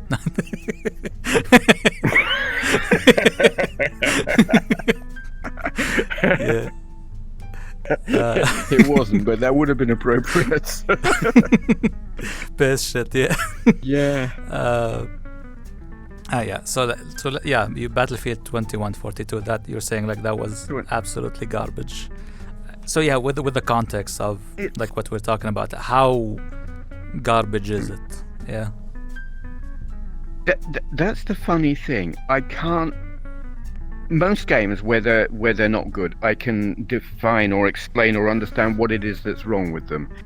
Battlefield 2042 or 21, I don't know if it's 142, 2042, whatever. Yeah. I can't explain what's wrong with it. I don't understand what is wrong with it, except that it's not fun. The map, the detail is fantastic. They're visually really good in terms of clarity and resolution and texture quality and everything, but the layouts are like dull, miserable, boring looking things. There's nothing that makes you go, wow, that's gorgeous. Yeah. And the gameplay is, there's no, while there is cover, there's no flow. There's no obvious, this is the map where you can do that. If you hide in this place, you can shoot those people over there. There's none of that. It's just like wander around wondering where the hell everyone is, and then all of a sudden you're dead. Or you can see them all the way over there, but you can't get to them because if you go towards them, you're dead. I mean, okay, everyone on that game is better than I really suck. But at least on the earlier games, I could kill some people. I mean, I played BF5 last night, and on one game I had a kill-death ratio where I actually killed more people than I died. That's a rarity, but it happened. 2042, no, I'm lucky if I can kill anyone. It's just unforgiving and not fun. On any, it's not even like I haven't got a favourite map. They're all horrible. Or there may be some that I haven't seen. But I haven't found any part of it I've enjoyed playing. I'm pretty sure I haven't seen all maps, but it doesn't seem to have this. On the earlier games, you could pick a server, and you know, on this server they're playing on that map, and go to this one. No, just like play now, and bam, you're in there, and it's deciding playing and whatever. Yeah. Maybe I just don't know how to do it, but I played it a bit. It's not been a good experience. The one thing I can say, or not one thing, multiple things I can say about it is UI garbage, and as you've mentioned, it's very pretty, it's very nice, but it feels very plastic. I don't know how it feels very plastic, and like in comparison to previous Battlefield games, in terms of like team play and all of that, it feels like there's none of that anymore. It's basically it's like two teams just bumping heads and see who wins. That's how I describe it. And I mean, the maps are huge, which isn't necessarily a bad thing if they're huge in the you've got a lot of things to do. But in this, they're huge, like it's just a whole load of nothing. You're running around half the time trying to find out where the battle's actually going on. Then when you find it, you're dead. And Battlefield 3, like if I compared that game to Battlefield 3, like both of them in conquest mode. In Battlefield, the new one, 20 whatever, it feels like everyone's in one point, and the whole map is just dead. While in Battlefield 3, you have battles here, there, here, there, here, there. Same with BF4. Battlefield 4 is probably the best. So I guess the issue here with Battlefield 20 whatever is that, I guess, level design, I guess, maybe, or like player progression, or here's one point. This can be applied to all Battlefield actually. If you know a game called Homefront, it's an old game. They had the conquest mode where, like, so here's where you are on the map and the enemy is on the other side. Their conquest mode is different in Battlefield, where in Battlefield it's like A, B, and C. They laid it out where it's like A, B, and C. So what happens is the team splits, and same with the enemy team. So there's battles throughout the whole map, and there's no focus of like spam. It's the two Taurus teams are not like bumping head or whatever. So there are interesting level designs in some other games that are unfortunately not popular. I mean, hopefully these other games learn from it.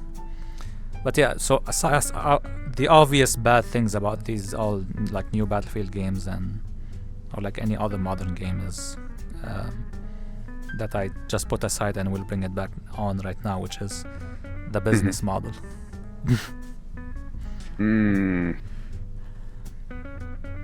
It's garbage. What do you think? Yes. They don't give you a full game to begin with. Or worse, they give you the full game but don't give you access to it. And then you pay for what you think is DLC to get the full game, and actually you've already got it. It just unlocks. Oh, so the Capcom scenario thing. I forgot what game. A lot of them do it. It's like you pay your money and you think, I'm going to download a big chunk of game. This is going to take a while to download. Whoops, no, it's there instantly. How'd that happen? You already had it. They just didn't let you play it and gave them more money. And it was there right at the start when you bought the full game. So you thought there was a whole big other chunk of game with it that you didn't know was there. That is just, to my mind, a rip-off. That should have been included in the game right from that. But I mean, that's just one thing. I mean, the whole loot boxes thing. Pay money, you don't know what you're going to get. I think they banned that. In some European countries, I think, It was banned because it was classified as gambling. Give us some money, we'll give you something. I'm not going to tell you what. Might like it. Might be. Yeah. Probably. Yeah, loot boxes. And all the content you already have. Yeah, microtransactions. Yeah, that too. And like microtransactions in premium games. Oh, yeah. Pay to win is probably the worst. There's Ride 3, I think it is, or is it Ride 2? It's one of those. I've got one of the Ride games. Motorbikes. Yeah. Fairly decent structure. There's an amount of grind to win, and you've got to win before you can progress to the next level and do the next race stuff. But you hit a point with these drag races where literally rider skill is not a fact. You've got to have the fastest bike. Yeah. And if you just buy the basic game, you haven't got the fastest bike. At a certain level, you hit a point where the only way to progress in the game is to pay actual money to get the fastest bike. That, to me, that's just wrong. And that's pay to win, and that's a feature in a lot of games. Yeah. I think it was I think people got really pissed at it where it was, I think, in Shadow of Mordor. A full $60 game, single player. But they have in the main menu, like, oh, buy this, buy that, buy whatever. It's like, what the fuck? Like, why? There's also like the issue, for example, Sim City, that controversy back in the day. It's a city building game, but you have to be online. Why? Fuck you. Yeah. Well, Gran Turismo bought, I think, and definitely 7. There's a whole mode that is offline. You don't need to be online at all. But if you're not online, it'll only let you play in arcade mode, and you can't play the main game, even though there's no reason to be online. Mental. Yeah. Dumb. Aside from focus and aside from bad business models, if what's a game you would, like, if it comes out right now, you would play, like, fuck VRChat, fuck any other game, I'm gonna play this for the next month? What would be that game? Presuming if they don't mess it up, Grand Theft Auto 6. That's the game I'm waiting for. That's the game that will. If all the previous Grand Theft Autos have been great, some better than others, 5 to my mind absolutely it's the perfect game, in my mind. Yeah. If they can do something as good as that, that will save gaming for me. Oh, I don't know about other people, but for me. speaking of 5, Hmm. I'm assuming you're talking about how great it is in a single player sense. What do you think about the multiplayer one? Yes, The yes. multiplayer are part of it. Never played. The only time I ever played multiplayer was on the PS3, which was very limited online play. And I have fun with that. I just went online. There was a person standing in the street. They shot me. And I was like, oh, that wasn't fun. Respawned, walked around a bit. There's someone else. They shot me. It's like, no, I would have liked to have gone up to them and talked to them, or, just mess around, something.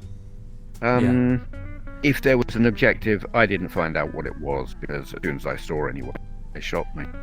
I don't know about, modern GTA Online. I've played it. Yeah. Fair enough. Yeah, I mean, there are... I mean, reluctant to say this because I think you don't want to talk about it, but or maybe you have differing opinions about it. What in terms of the bad stuff in gaming, I want to mention it because it's so big, but woke shit in games. Yeah, we have different opinions. I am not really... The only thing I've noticed in a game where there was criticism for wokery was the inclusion of female soldiers in, I think, Battlefield 5. I'm only aware of them because I was in some battles last night and I would hear characters screaming with the female voice, and I was like, was that a woman? And not apart from the Russian army, there weren't female frontline soldiers. So historically inaccurate, and they've done it for what would be described as woke reasons. I don't have a problem with that. It's not a historically accurate game. It's loosely based on historical events, but honestly, that kind of thing. I'm of the left, sort of politically and morally and all of that lot. Woke, some of it, there are aspects of woke thinking that I find extreme. But a female character in a war game, I've got no problem with that. And having I don't know, someone of a different race playing a known character, honestly, I don't care. Is it a good game? I don't care what color they are. Yeah. That they could remake Street Fighter and have Ryu as a black guy. Fine, no problem, don't care. Yeah. But I don't notice. I haven't noticed anything that, to my mind, has ruined the game through woke ideology. If it's out there, I haven't. Two things. The Battlefield bit where you said it's an alternative history, and that's why there's women's in the front line. What if the studio, before the game was released, they told you it's a historically accurate game, and then you got that game? I would still play it if it... Yeah, I wouldn't care, because I don't care what the studio says. I'm oblivious to anything they've said. All I'm caring about is, can I have fun running around shooting people? If that's a woman firing back at me, I'm still going to shoot her, and I'm still going to enjoy it having shot her if she didn't shoot me. I don't care. Yeah. I don't care what gender she is. It's not real. It doesn't matter if it's historically accurate. I don't care what the studio says about it. All I care about is it fun? You could argue that, what you're saying, fair enough. But someone could come in and say, if that's the case, the whole thing can be diminished. More English to you Battlefield comes out, and the whole game is literally you, a blue sphere, shooting at a red sphere.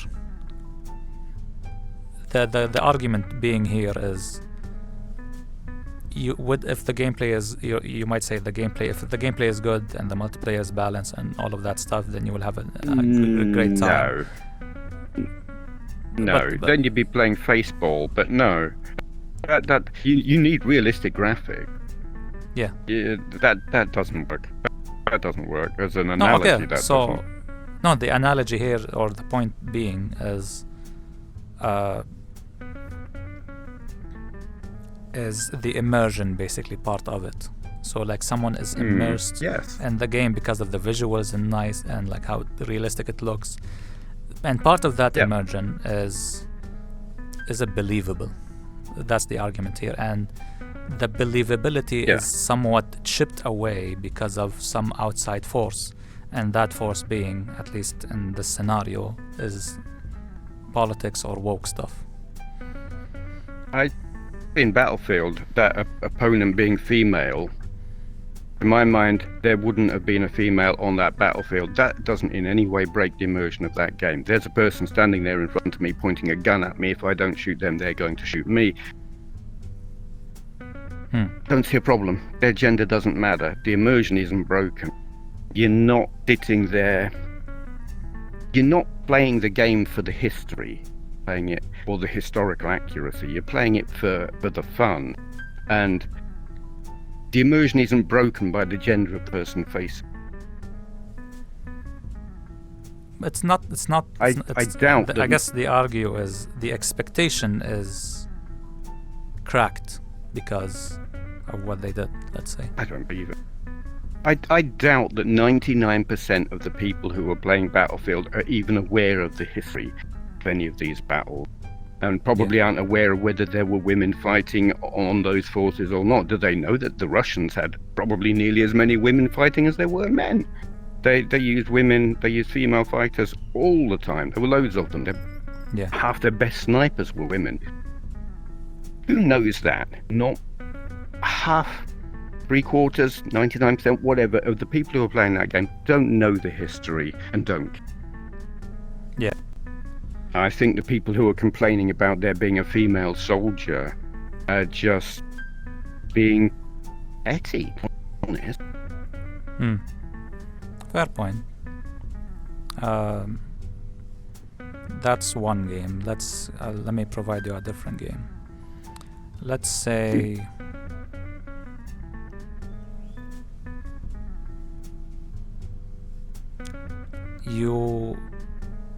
how about this? There are a lot of games where previously the female and male character designs looked fantastic.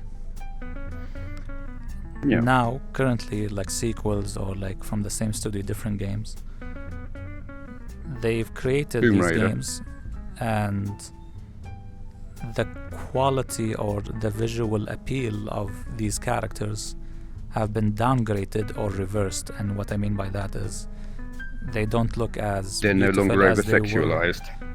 Not necessarily over-sexualized, but let's say they looked beautiful before, and the studio is making a product to sell to the market, and the market wants something beautiful most of the time. And so they created something else, or like created a sequel.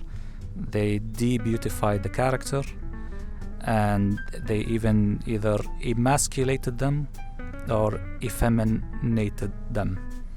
I don't know if that's a word, but you know what I mean. Yeah. So what do you think about that? Can you give me an example? Batman. I don't know it actually. Batman Arkham Knight, Harley Quinn, for example, looked beautiful in that game and sexy and all of that. While in the recent the game that's coming out, I think it's called Injustice something. It's like an open world Borderlands kind of thing, where she looks like not as beautiful, not as sexy, defeminized, got more masculine features now, and yeah, that's an example. I wonder if this is not necessarily wokery, where they're desexualizing her, or reading what they perceive as over-sexualized. I wonder if it is a feature of the comic, in that different comics depict the characters in different ways. Historically, I mean, Batman, is he the Caped Crusader? Is he the Dark Knight? They are really different in the way they are presented visually, and the character, though I'm not a Batman expert, but I'm aware of that as an example. Spider-Man, I read in the 80s and then again in the 90s, and the difference visually but also in his character was immense. So I wonder if it's just they're depicting the character from a different era of the comic, rather than it being a woke thing. We don't want her sexualized, we want her rugged. Is that woke, or is that just, we're not doing her from this comic, we're doing her from this comic? I don't know, because I don't know the reason they... I'll fair it up for you. Let's say it's that, and let's say it's the other, in like two different scenarios.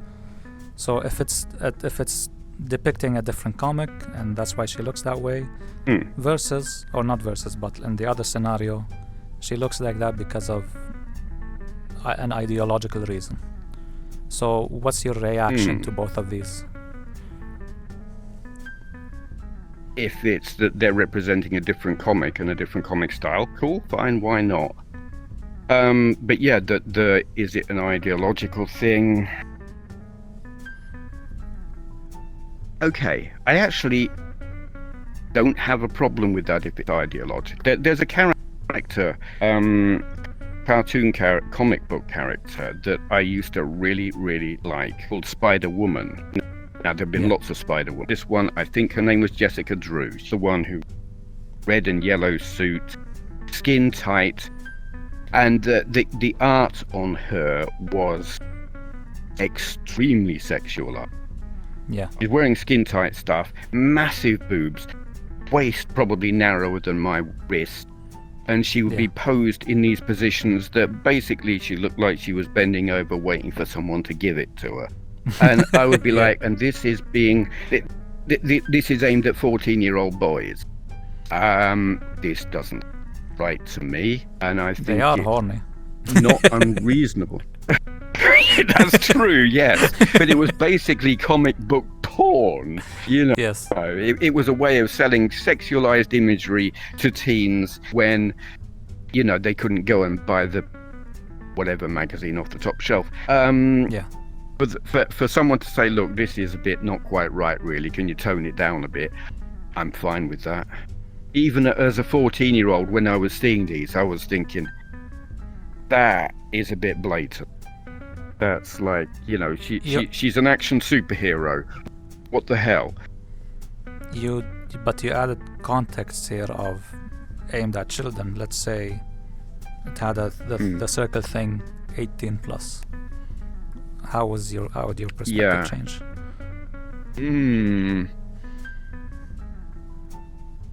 So ideological reasons, and the game has 18 plus.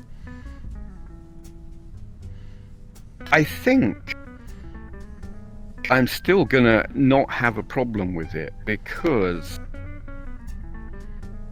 I totally accept that there is this thing in the media and in society, and it is changing, and through woke thinking, where women are not, that they're accepted as not being an object for male gratification. They're a person. Yeah. Women aren't just there, I'm going to be crass now, women aren't just there to be fucked. They're a person just as much as a guy is a person, and they deserve the respect. Yes. And presenting them as an over-sexualized thing in a game is saying, never mind that this is a person, here she is, she's super sexy, don't you want to fuck her? And I think it's very fair for women to look at that and be offended, because all it's doing is objectifying women. And that is... I'm all in favour of equality, and that isn't equality when a woman is just presented as an object of sexual interest. So, no, I will go with the wokery, if that's what you want to call it. I just see it as equal rights. In a vacuum, I would agree with you, but here's my counter, or like a counter. Is it wrong to, if there is a depiction of a beautiful woman and that's, let's say, very sexy, and I look at that and I'll be like, nice. That character, there's a story with her, there is an objective with her, there are characters around her, and like the whole thing, and I'm enjoying all of that. Suddenly, and I'd say, like, you know, this comic or this movie or this cartoon or game is, you know, fantastic, it's 10 out of 10, whatever, and then a sequel comes out and then they made that character less beautiful, less sexy, and there's no apparent reason, I get you. let's say, aside from that's ideological jarring, isn't reason. And then some people would say, why are you complaining? Stop objectifying her. And I'm like, I didn't objectify her to begin with. Why did you just make her ugly? Like, what's the reason? Because you think like people are objectifying her? And another point, and if you desexualize this character, this female character, why is, let's say, this other character is called James, so ripped, so handsome, and he's wearing the Tarzan bikini, and like, why didn't you do anything? You even made that character like even more sexualized. Yeah. So my point That's being a very fair is, point. There's no balance there. No, not about, so the balance is an issue, yes, but the main point here is I don't think it's wrong to like beautiful characters and to have even more beautiful characters. It's not objectifying them. I wonder how many women would agree with that. Why do you think, I mean, there are women that I know, they love beautiful and sexy characters and over-sexualized characters as well. And me, even as a man, when I see an overly sexualized male, I'm like, hell yeah, go with it, brother. I don't think people are objectifying anything. They just like to see beautiful characters. I don't know. I see like some fighting games where you've got a female character and I just, they're scantily clad. It's like the guy is in armor and they're fighting with swords and he's in armor and she's wearing a bikini, and I'm like, what the and that is clearly objectification and nonsense, and I dislike that. I understand this, and I had the same opinion. But here's a counter. Yeah. Or like, I'm assuming these are a lot of old games, let's say, and only a little bit of current modern games. They are doing this because their target audience is the male character, where the male character likes someone in terms of a male. They like to see a male that's buff, that's tough, that's rugged, and all of that, at the time at least, and perhaps even now. And they like to see beautiful women, and you know, it excites them to see, obviously, someone that with like showing more skin in terms of a female. That does not negate that character, it just enhances the character.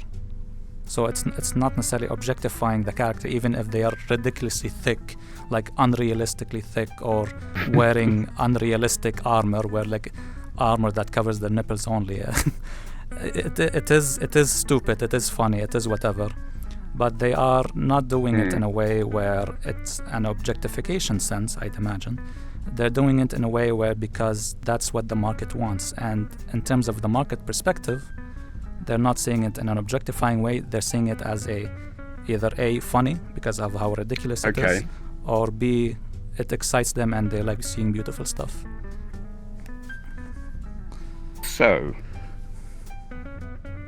suppose they're going for a wider market now, where traditionally it was boys or young men or whatever, and they're losing 50% of the market because they want the girls and the young women, and the women would like a character, a strong female character. They don't want to be the bimbo in the bikini who's going to be saved by the guy or whatever. Maybe she's got a big sword or whatever, but a strong, believable woman character, not necessarily ugly, but not your model.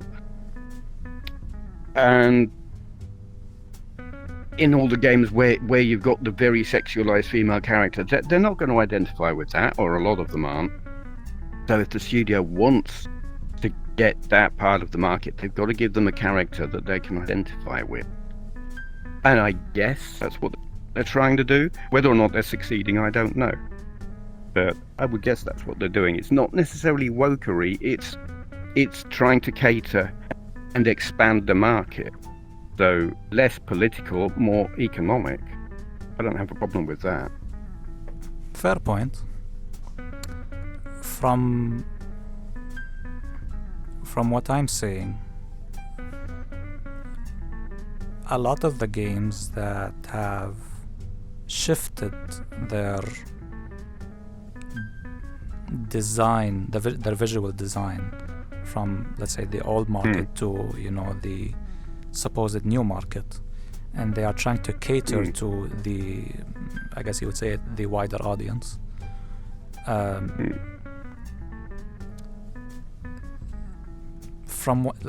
In terms of a big game, they'll always make money because massive marketing, massive budget, whatever. But from the games that have not shifted to a quote wider audience, and comparing it to the games that have shifted, and let's say both of these games have equal quality in terms of the game itself, it seems like the games that hasn't shifted are gaining more and more sales than those who have shifted. But one thing to note,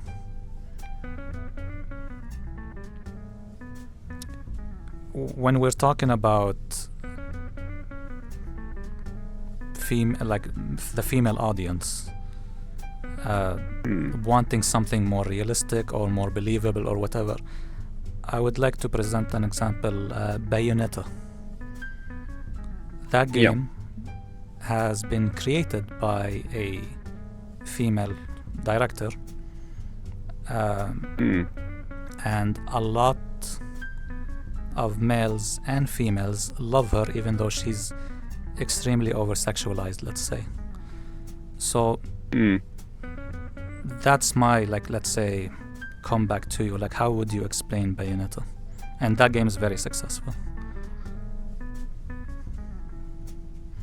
both for females and males, by the way. Yes. Not everyone cares about whether the character is sexualized or not. And the people who are buying that don't care. And that's fine. Yeah. There will be those who will look at it and say, oh my god, she's so overly sexualized, I don't want to play it. And they're not playing it. But there are plenty who just don't care. That doesn't mean that the people who are playing the games with the less sexualized, I think there's room for both. Yeah. And I think it's fair, it's not unreasonable for some companies to say, yeah, we're going to try this. We're going to have a less sexualized character, see how that goes. I don't have any problem with it. I would never complain about it. If there's a game where the character is sexualized and people still play it and like it, fine, no problem. I don't care. There will be some who won't like it. They won't play it. There'll be plenty who will. Obviously, they play it. Fine. There's room for both. But I think it's right that there be the availability of choice. There should be games out there where you can play with non-sexualized characters. There's a place in the market for them. Whether they're more or less popular is neither here nor there, but freedom of choice. Let the devs have the choice of saying, yeah, we're going to do this. There's clearly a market for it, because if there wasn't, they wouldn't even be trying. How big that market is, I don't know.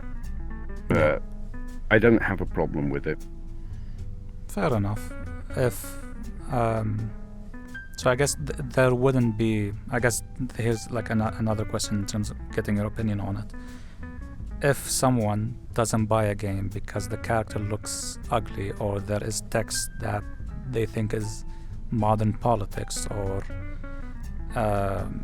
imagery about wokeism, I don't know, whatever, that consumer or that customer doesn't buy it because of these reasons, what do you think of that individual? I think they're standing by their principles. No problem with that.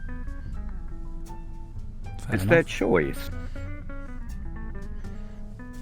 No choice. They don't have, they don't have to buy it. There are lots and lots and lots of games out there that I don't buy for various different reasons. Some because I visually don't like them, some because they're a style I don't like, some because they depict things that I morally find repugnant. Yeah. Everyone's got their own values, and I would have far less respect for someone who doesn't stand by their own value. Someone who's just unprincipled and everything's fine with them. Yeah. Nothing wrong with them. Nice. What's your principles with your channel? So like by that I mean this is a bad segue, what the fuck. Well, what's like, so what's the purpose of your channel? Like, I know like you covered mostly retro games and retro tech, let's say. Like, what's the description of your channel, so like people going into it know like what it is? There are two different aspects. There is the review of hardware, like handhelds that are used for emulating old games consoles, games. And in that case, it's factual. It is being informative. It's letting you know, is this a good piece of hardware? Should you buy it? Is it worth the money? Is it a piece of junk? That's the easier part to define. The other part is gameplay of old video games. And that is the original intention was just to highlight the existence of video games that were made before a great many of the people who are on the internet now were born and are unaware of these games. Like gamers now, they don't know about I don't know, Atari 2600 games or Atari 800 or Acorn Electron games. They've never even heard of, much less seen them. And it was about showing those in originally just an informative manner, where I didn't really much and just showed the game and what it looked like, how it played. And my opinion wasn't too much of a factor, but it evolved into not exactly a review, because to review a game you'd have had to have played a lot of it to know whether it was good or not, where I was just more of a reaction to the game. Was I having fun? And it gained a kind of comedic element. Yeah. Where I'd be playing the game, I'd be reacting to it, and just off the top of my head, whatever I thought I said, and sometimes it was nonsensical, and sometimes it was funny, and sometimes it was silly. Yeah. So it became like watching one of my videos was like going round your friend's house who's got an old games console, he's playing the games, and you're just sitting there talking shit. And that's what watching one of my videos was.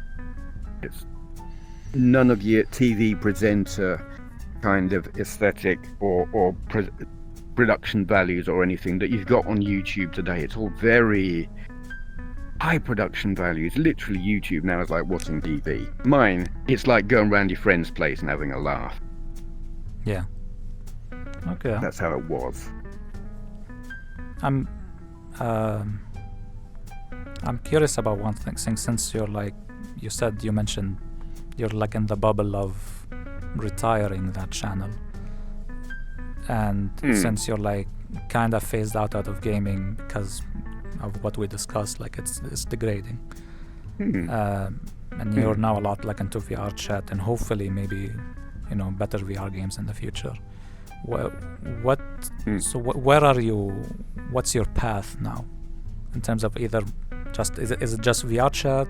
Are you gonna make a new channel about something else, or are you gonna do something in real life, open a store? Like, where are you going? I wish I knew. Honestly, I have no idea. I'm in the middle of a midlife crisis at the moment. Yeah. I had objectives in life that I wanted to achieve. They weren't very impressive objectives. When you're living with Asperger's or autism or whatever you want to call it, you learn to like not set the bar too high because you're just not going to achieve what other people might achieve. But I had objectives. I achieved them. I have somewhere to live, got a nice girlfriend, I've got a job that I enjoy that pays me reasonably well. I bought my own car, and like one that I chose and thought that's the car that I want, and bought it rather than inheriting it or having it bought for me or whatever, which happened in the past. Yeah. It's like mission complete. Oh, but gaming isn't fun anymore and I'm fed up with doing YouTube. What am I doing now? I'm like, no idea. And it is, for me, it's quite a crisis. Like, I'm spending the days, I'm on leave from work at the moment. I've got 10 days annual leave, and I would have known what to do with it ago. Now I'm like, so this is great. So, something to do with my day. Yeah. No, honestly, I've got no idea. I mean, I'm not, the channel still exists. I'm not going to be one of those people who like, I'm done with that, and they take the channel down. It's still there. Every now and then I will upload something, but I don't know what. Literally, I make it up as I go along because I haven't got a clue. You see, when you're young, you think grown-up know what they're doing. Well, here I am, I'm 55 and I haven't got a bloody clue. And that's never changed, and it probably never will. Just make it up as you go along and see what happens. I mean, like, I'd assume a lot of people face that. And from what I'm hearing as well, talking a lot of VRChat, even like young people, like anywhere between 18 to 30, I usually like go up to people and tell them, so what's your ambition? And they'll be like, I got a job at McDonald's. Yeah. So like even young people don't know what, like a lot of people, regardless of age, don't know what they want, or like know what to do. But in your case, like you did a lot of stuff throughout your life, and you're married, you have a house, you have a car, and you did all this tech reviews, game reviews, all of that. This question, not question, or like this idea might click with you, I don't know, but the idea is you reach a point in your life where like you're satisfied with your life, and not satisfied, but satisfied in terms of you had your meal, let's say, in life.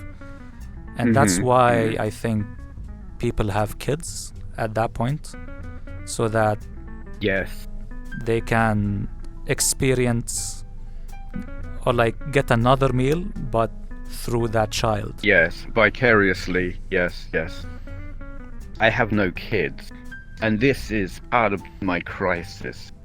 Like, people have like a genetic immortality through passing on their genes to their kids, and it's like that's their mission: raise kids, give them the best possible life. When you've not got kids, you don't have that, and you do become aware of your mortality. The older you get, especially, it's like when you're young, you probably, if you're lucky, don't know anyone who's died. And I know when I was young, I didn't know anyone died, grandparents, okay, but I was that young that I didn't really understand what that meant. And I kind of thought, well, I'm immortal so far. Death was something that happened to other people, and by the time I get older, they'll have cured it. Was like not exactly what I thought, but it was my mindset. Death isn't something that's going to apply to me. Yeah. I'm young. That doesn't happen to young people. Completely forgetting, oh yeah, you get older, don't you? And here I am, getting old, knowing people who have died, and that comes as a shock. And become aware, I've probably only got 20 years left, if I'm lucky. Maybe 25 if I'm really lucky. And I have no genetic legacy. No kids, nothing. 100 years from now, no one's going to remember me. It will be like I didn't exist.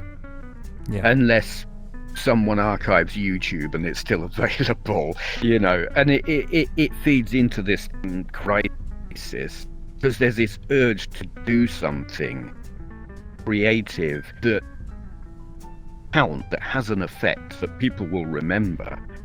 Yeah. And it's like, well, what the hell do I do? Because I'm kind of mediocre at everything I do, if I'm really honest. Never had an original idea in my life that was worth having. But I don't have a solution to that. I mean, you said you don't have kids, but you do have a partner, so the question here is, do you think it's too late to have a kid? Oh, definitely. We're both in our 50s. Ah. Yeah. Well, she's had kids already. I mean, there are other options though, like either adoption or have somebody else carry the baby and then you just take it with you once it's out. Like the other aspect is I hate kids. I really don't like. Never want. That's the reason I never had them. I find nobody really likes raising kids, but like it's all like suffering for 18 years, but from that suffering it's still like an objective. It's something that I get what you're saying. Yeah, but no, that for me is not a solution. I do not want kids. While I am aware of my lack of genetic what's the word I was using? Forgotten. Legacy. Yeah. I don't want to pass my genes on. I don't want to be a father. I would be a very poor example. I don't have temperament for it. My dad was a terrible father, and I am just like he was. Yeah. I hated him when I was a child because as far as I was concerned, he was a selfish bastard, and he was. What I didn't realize then, which I realize now, is he was autistic. Yeah. And so am I inherited it from him, and I am just like him, and I would be a terrible father, and I don't want to do that to a child. I don't want a little kid running around thinking he's a bastard. Yeah. So no kids for me. In that case, what about the thought of, how can I say this, the values or the experience that you would have raising a child, or at least not initially, at least let's say later on, let's say 10 plus years of the child's age. Why not convert that to something that you can benefit others? So in a sense of basically maybe perhaps, I think the word here is philanthropy, I think, where maybe you go out, help the poor, not the poor, like help people get educated, or help people like through your own words or financially, whatever, either or help people building stuff. Basically trying to, like that's your purpose. Instead of helping a child grow up, it's helping someone you like with their current life. Yeah, that's not me either. I don't, which is strange because I love VRChat and being around people, but it's very much on my own terms. No, I'm selfish. Ultimately, I mean, it comes with autism.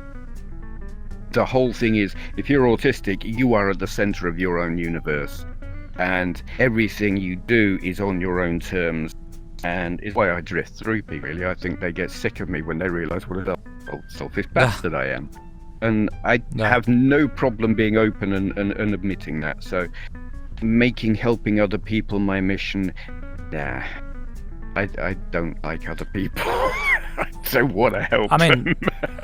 We can't think of it this way, where like the reason why some people help the other is to and half of it is to get that nice feeling.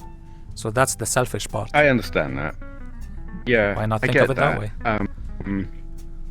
Because it doesn't work for me. Oh, you don't get the nice feeling? Not really. I mean, to a degree. I was going to say I help my friends out, but I don't. Friends, girlfriend out. Yeah, no, but I mean to make that a mission, a life objective. No, definitely. No, if I'm in a situation where I know someone who needs help and it's something I can do, I do it. But there's no way I want that to be my life objective. That just sounds far too much like hard work. I'm lazy. Yeah, I guess concerning what you said, then perhaps the only thing I can think of is creating something to make you popular. Well, that's what my YouTube channel was. I get that, and that doesn't mean okay, that one failed. You can try something new with the same objective. It didn't entirely fail. It succeeded to a degree. Yeah, of course. I gained a level of popularity, but not massive stardom, but yeah, cult following. For a while, I was a big fish in a small pond. But I mean,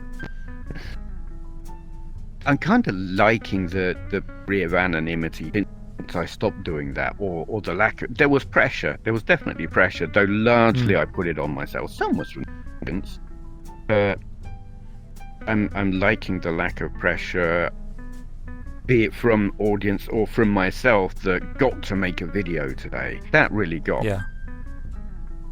And I don't really want to go back to. So Well, I mean- I am at this point where I feel like there should be something that I'm doing, but I don't know.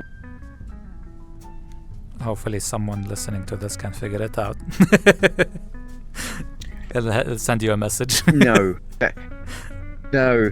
You see, that wouldn't work. The moment someone gives me a suggestion, I think you should do this, my instant reaction is, nope. Don't tell me what to do. Don't even give me suggestions. I hate getting suggestions. Okay. I really do. I have to. Okay. figure it How out about myself. how about this? People suggest to me. Yeah. Then it's like, oh, you know what? Yeah. That guy said something nice. He didn't tell it to me. No. What they're going to do is that guy you were talking to, he's a right dick. You know what? I think. You'll be right. Okay, I think we had fun. This is a fun talk, I think. Absolutely. Yes. Yeah. I've been- And you have your friend still in the bush? Hey. Yeah. Okay, I think I can whatchamacallit. Yeah, I think I'm gonna link gonna put your channel link in the thing and people will see it. I mean, not much people. I don't have a lot of viewers, but still it was fun. Yes. Yeah. Well, I will do like I said. I will make a short video. Yeah. Basically, just say there's a video here. I'm in it with a friend of mine. Go along and have a look if you want to see stuff with me in it, because there's nothing else here in mine. Yeah. That may send you some views. Well, whatever you make, I do hope. Not that video. I mean later. Whatever you figure out in life, I hope you make a video on that channel, so that people, and myself included, would know what you're up to. Yeah.